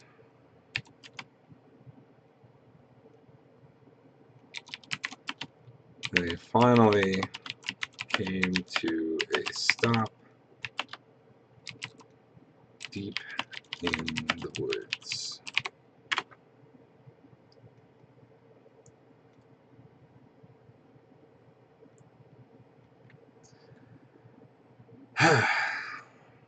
Okay. They set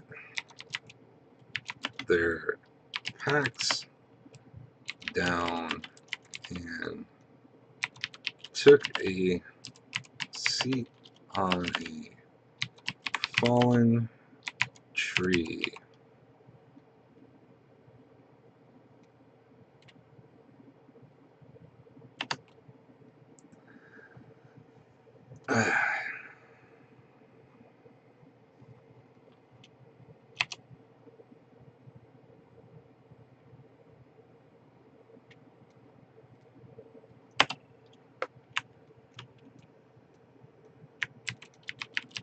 Louise caught her breath for a second and then took out a cigarette and lit it.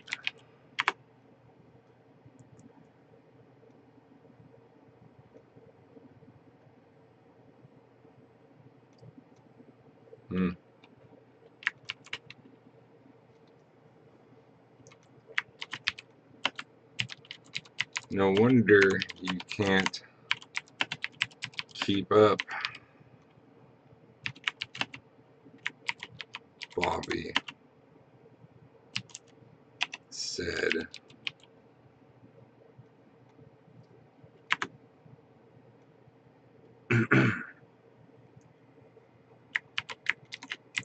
Hey,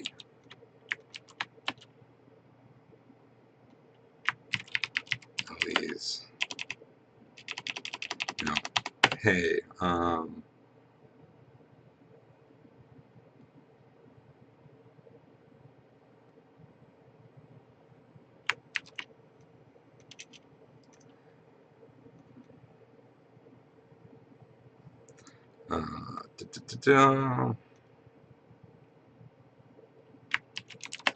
are you trying?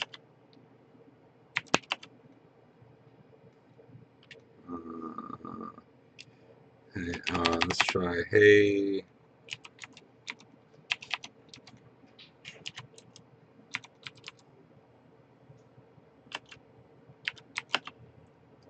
watch it.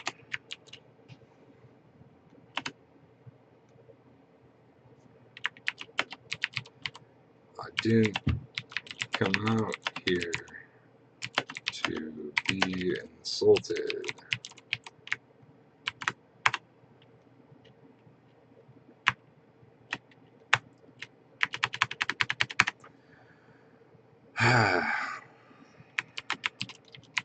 Sorry, he said. Didn't mean it like that.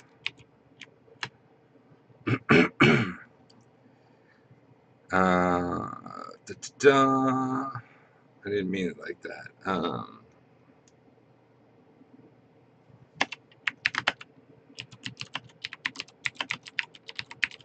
I was was just thinking, what was he just thinking? I was just thinking, you might do better without those things.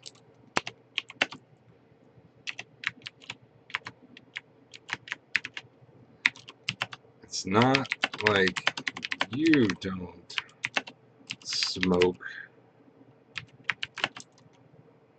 said Elise.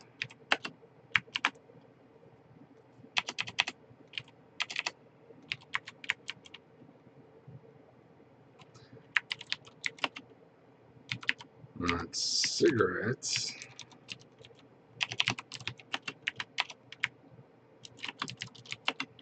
Said Bobby.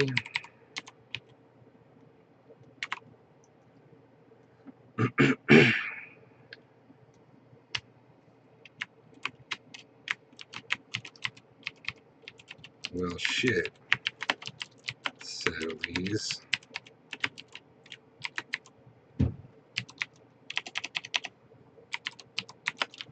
Bust out the weed then.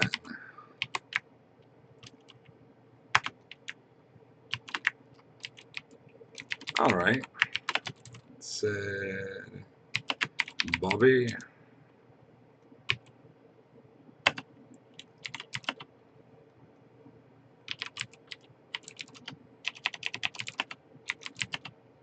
The bag. He opened the pack and took out a bag of weed, rolled up a joint.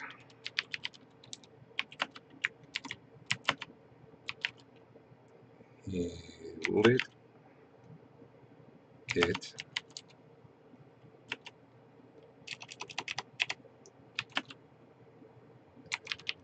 took a few puffs, and then handed it to Elise.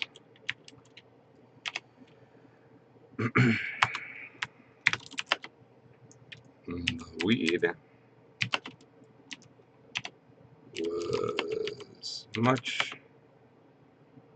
weed was making her feel better. Much better than the coffee had.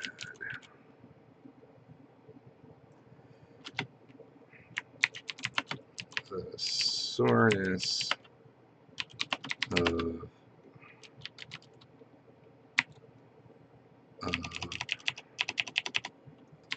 her muscles and joints soon faded away.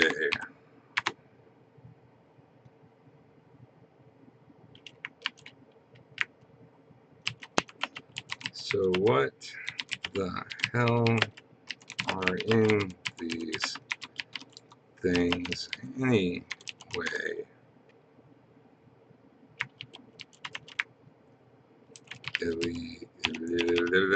Elise asked, pointing to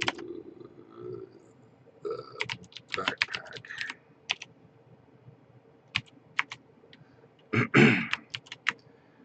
Why don't you open it and find out?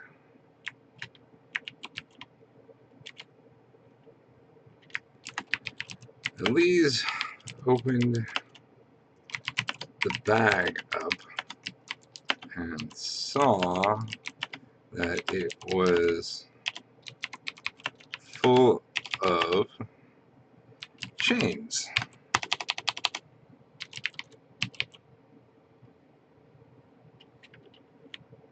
Full of metal chains. Maybe that's a little reductive, but should emphasize that they're metal. What the hell?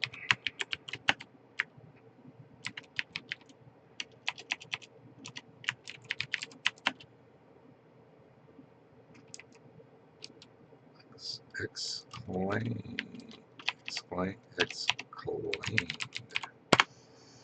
What the hell? Louise exclaimed.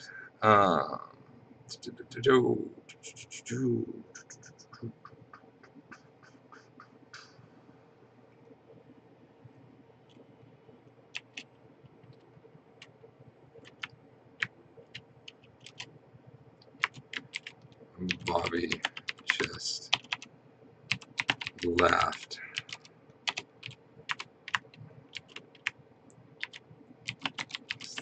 Is this a joke?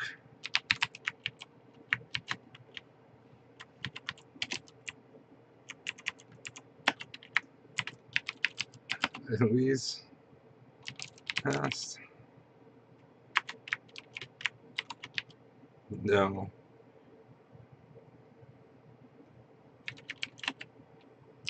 Said Bobby. Still chuckling.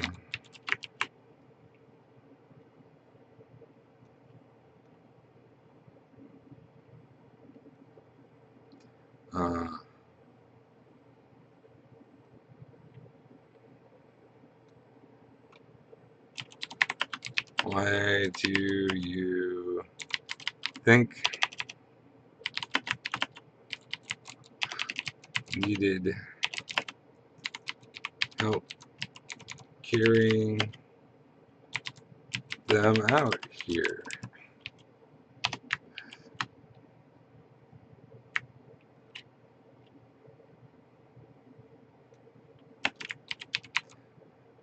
Normally, Chuck comes with me, but since you answered the door,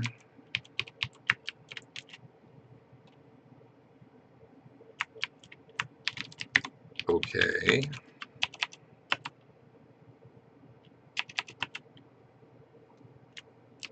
So why the hell are we carrying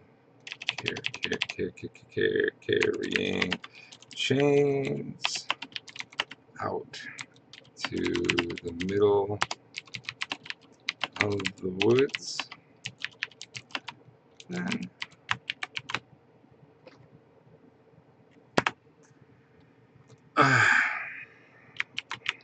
there for the trees.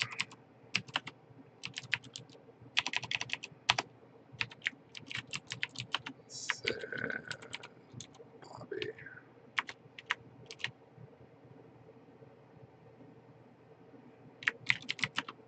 The trees.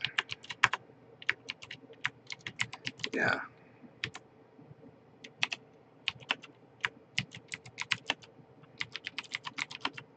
We're going to chain the trees.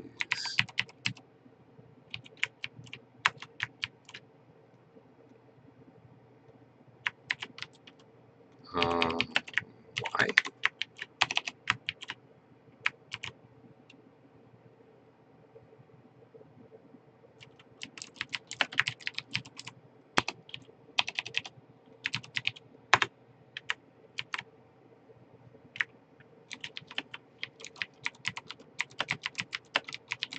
On the loggers.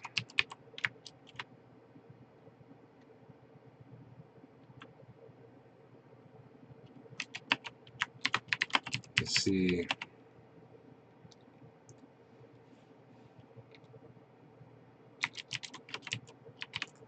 they won't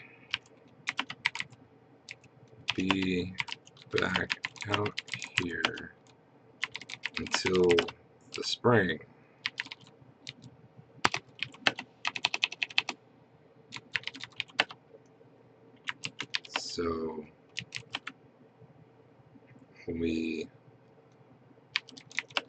put a chain around the trunk.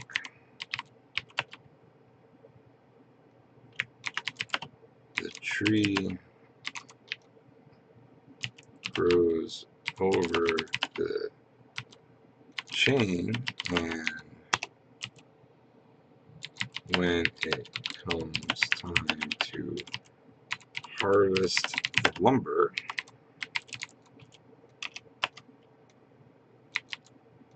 they can't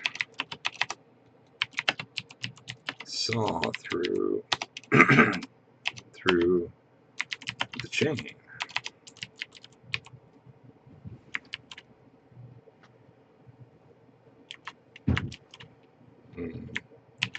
Why not? Elise asked. Because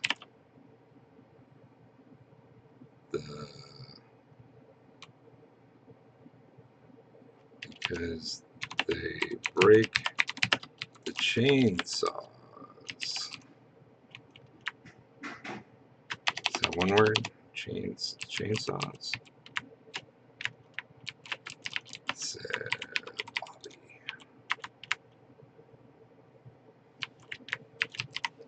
Isn't that dangerous? Asked Elise. No.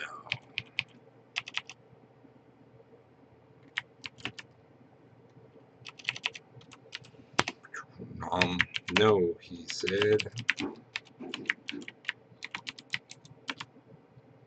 They scanned the trees with a metal detector before they cut. When the detector goes off, they just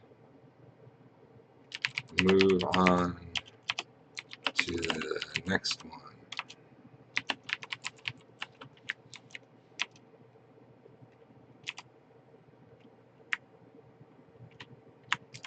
Boom.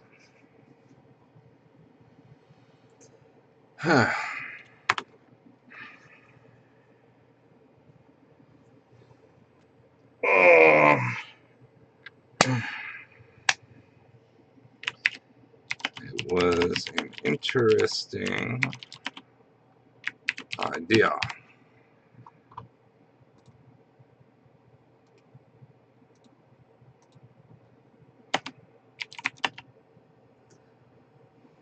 But Elise was not sure how she felt about it.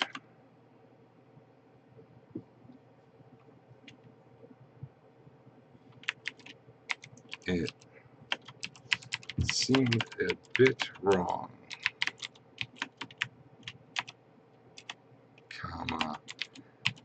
however, she had no desire to carry the heavy chains back, so she didn't argue.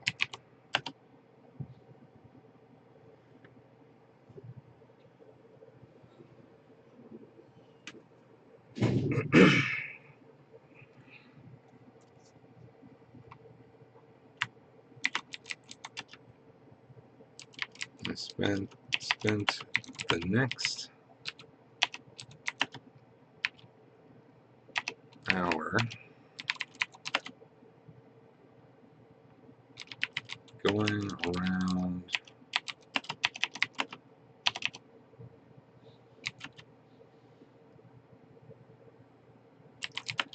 putting chains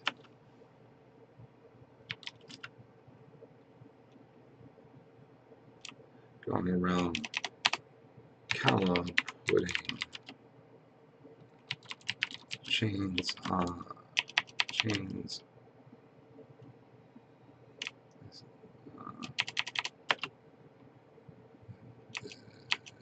Next hour. Fascinating. Fascinating. Chains around the trees, the tree trunks.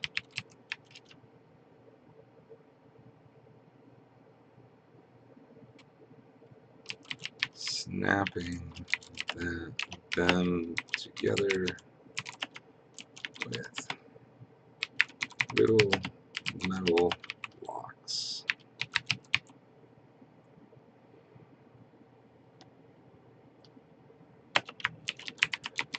They were done.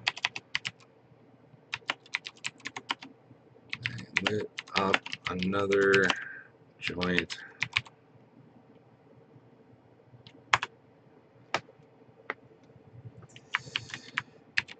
I don't know about you, said Elise.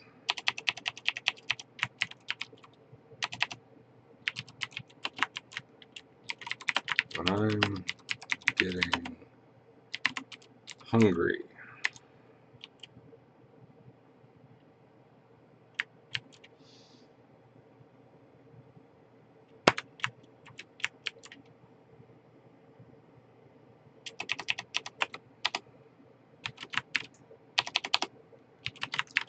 Don't suppose you bothered to pack any food.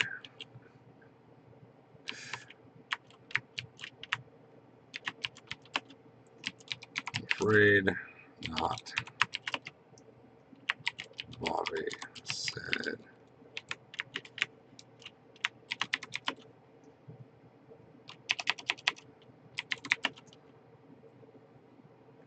But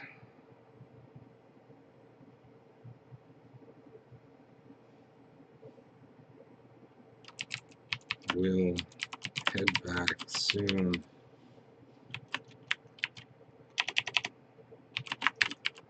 I'll buy you lunch.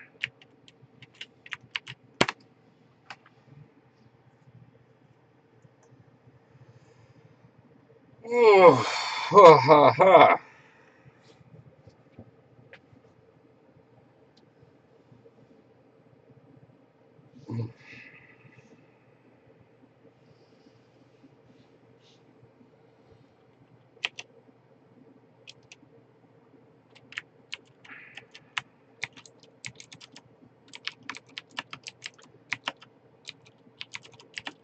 A moment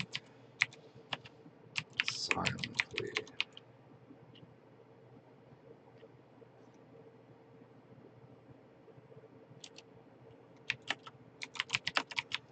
Bobby spoke again.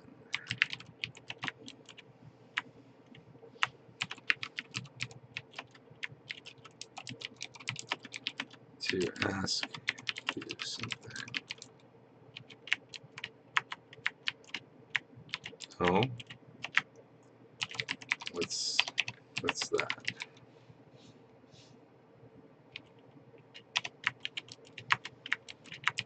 Well,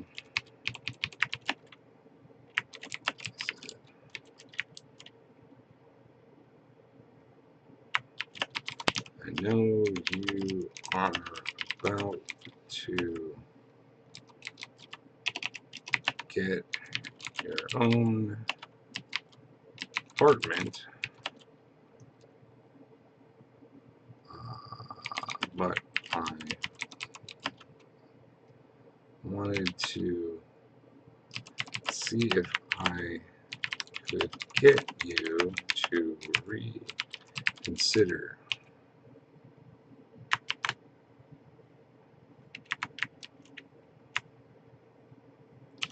What? Why?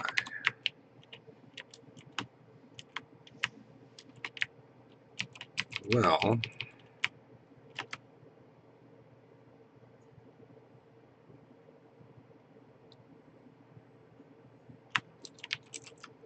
How do I say this?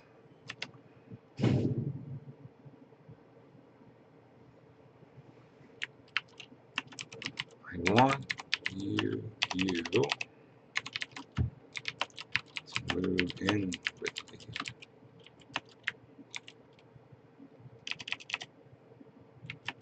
Into my house. What?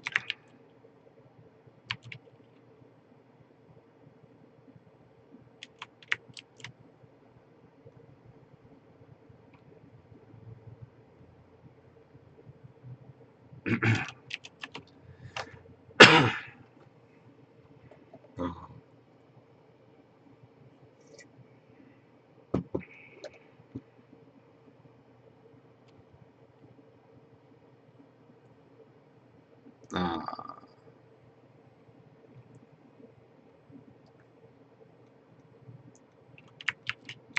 it seemed like a strange question. They hardly knew each other.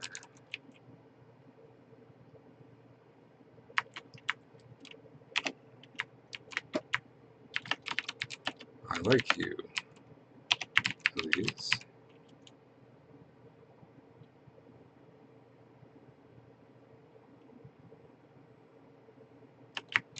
Romantically.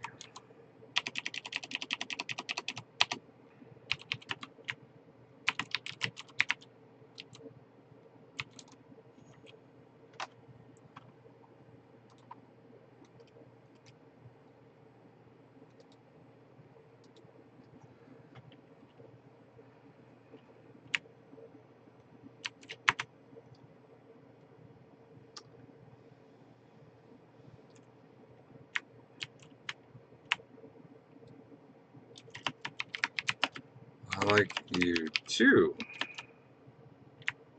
Bobby.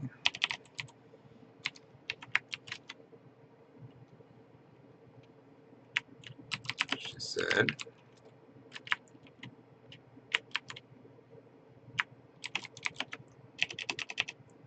But don't you think it might be better to date first? You know, before moving in together.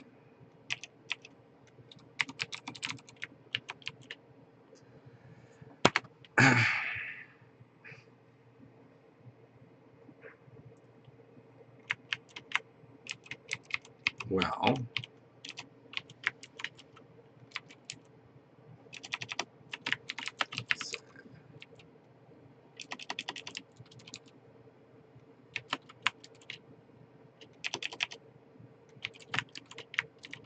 normally, yes, but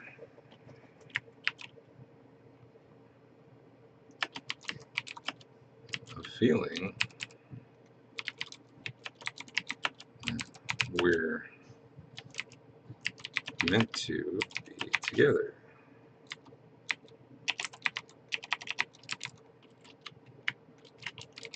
We've been praying for a while now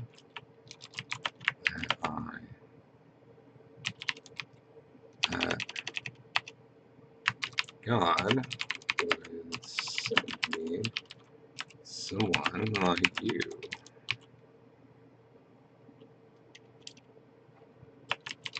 And here you are.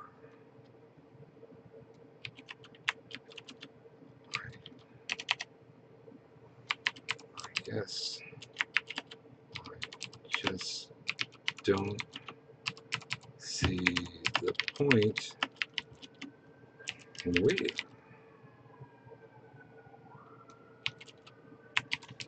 Besides, take the parchment,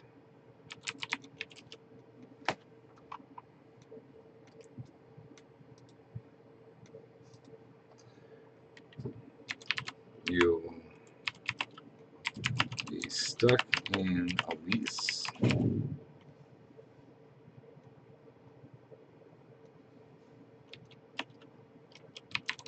Unless you'll to pay money every month.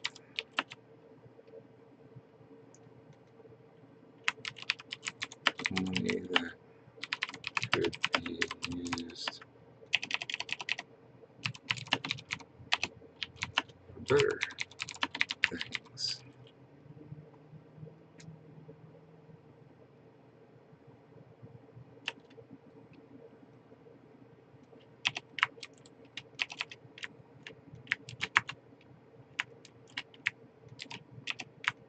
Oh,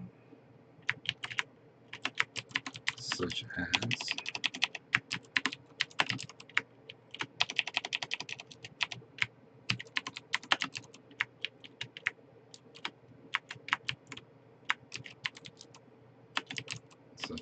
as whatever you want.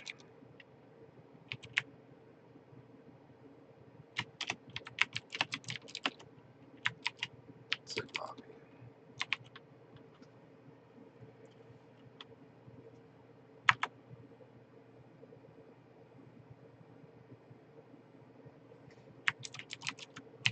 The whole thing seemed completely ridiculous. The whole thing seemed completely ridiculous.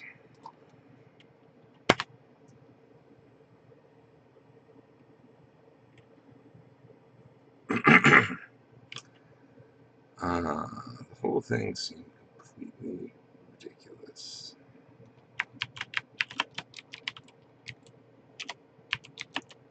I don't know. Sillies.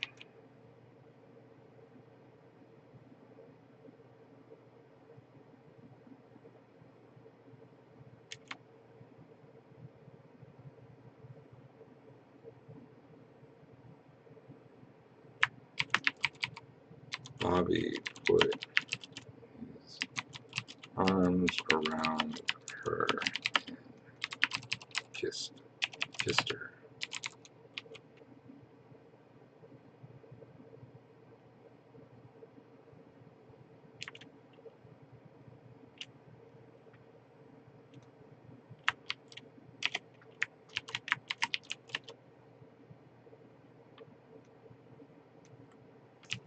Now what do you think? Bobby asked.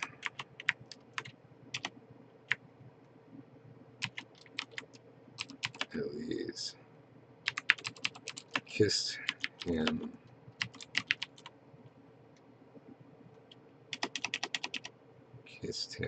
back. Elise kissed him back.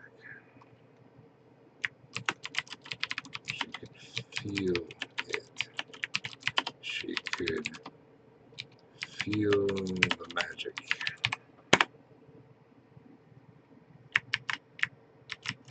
Maybe, she said. There we go. And then that's the chapter. Boom. That's how it's done.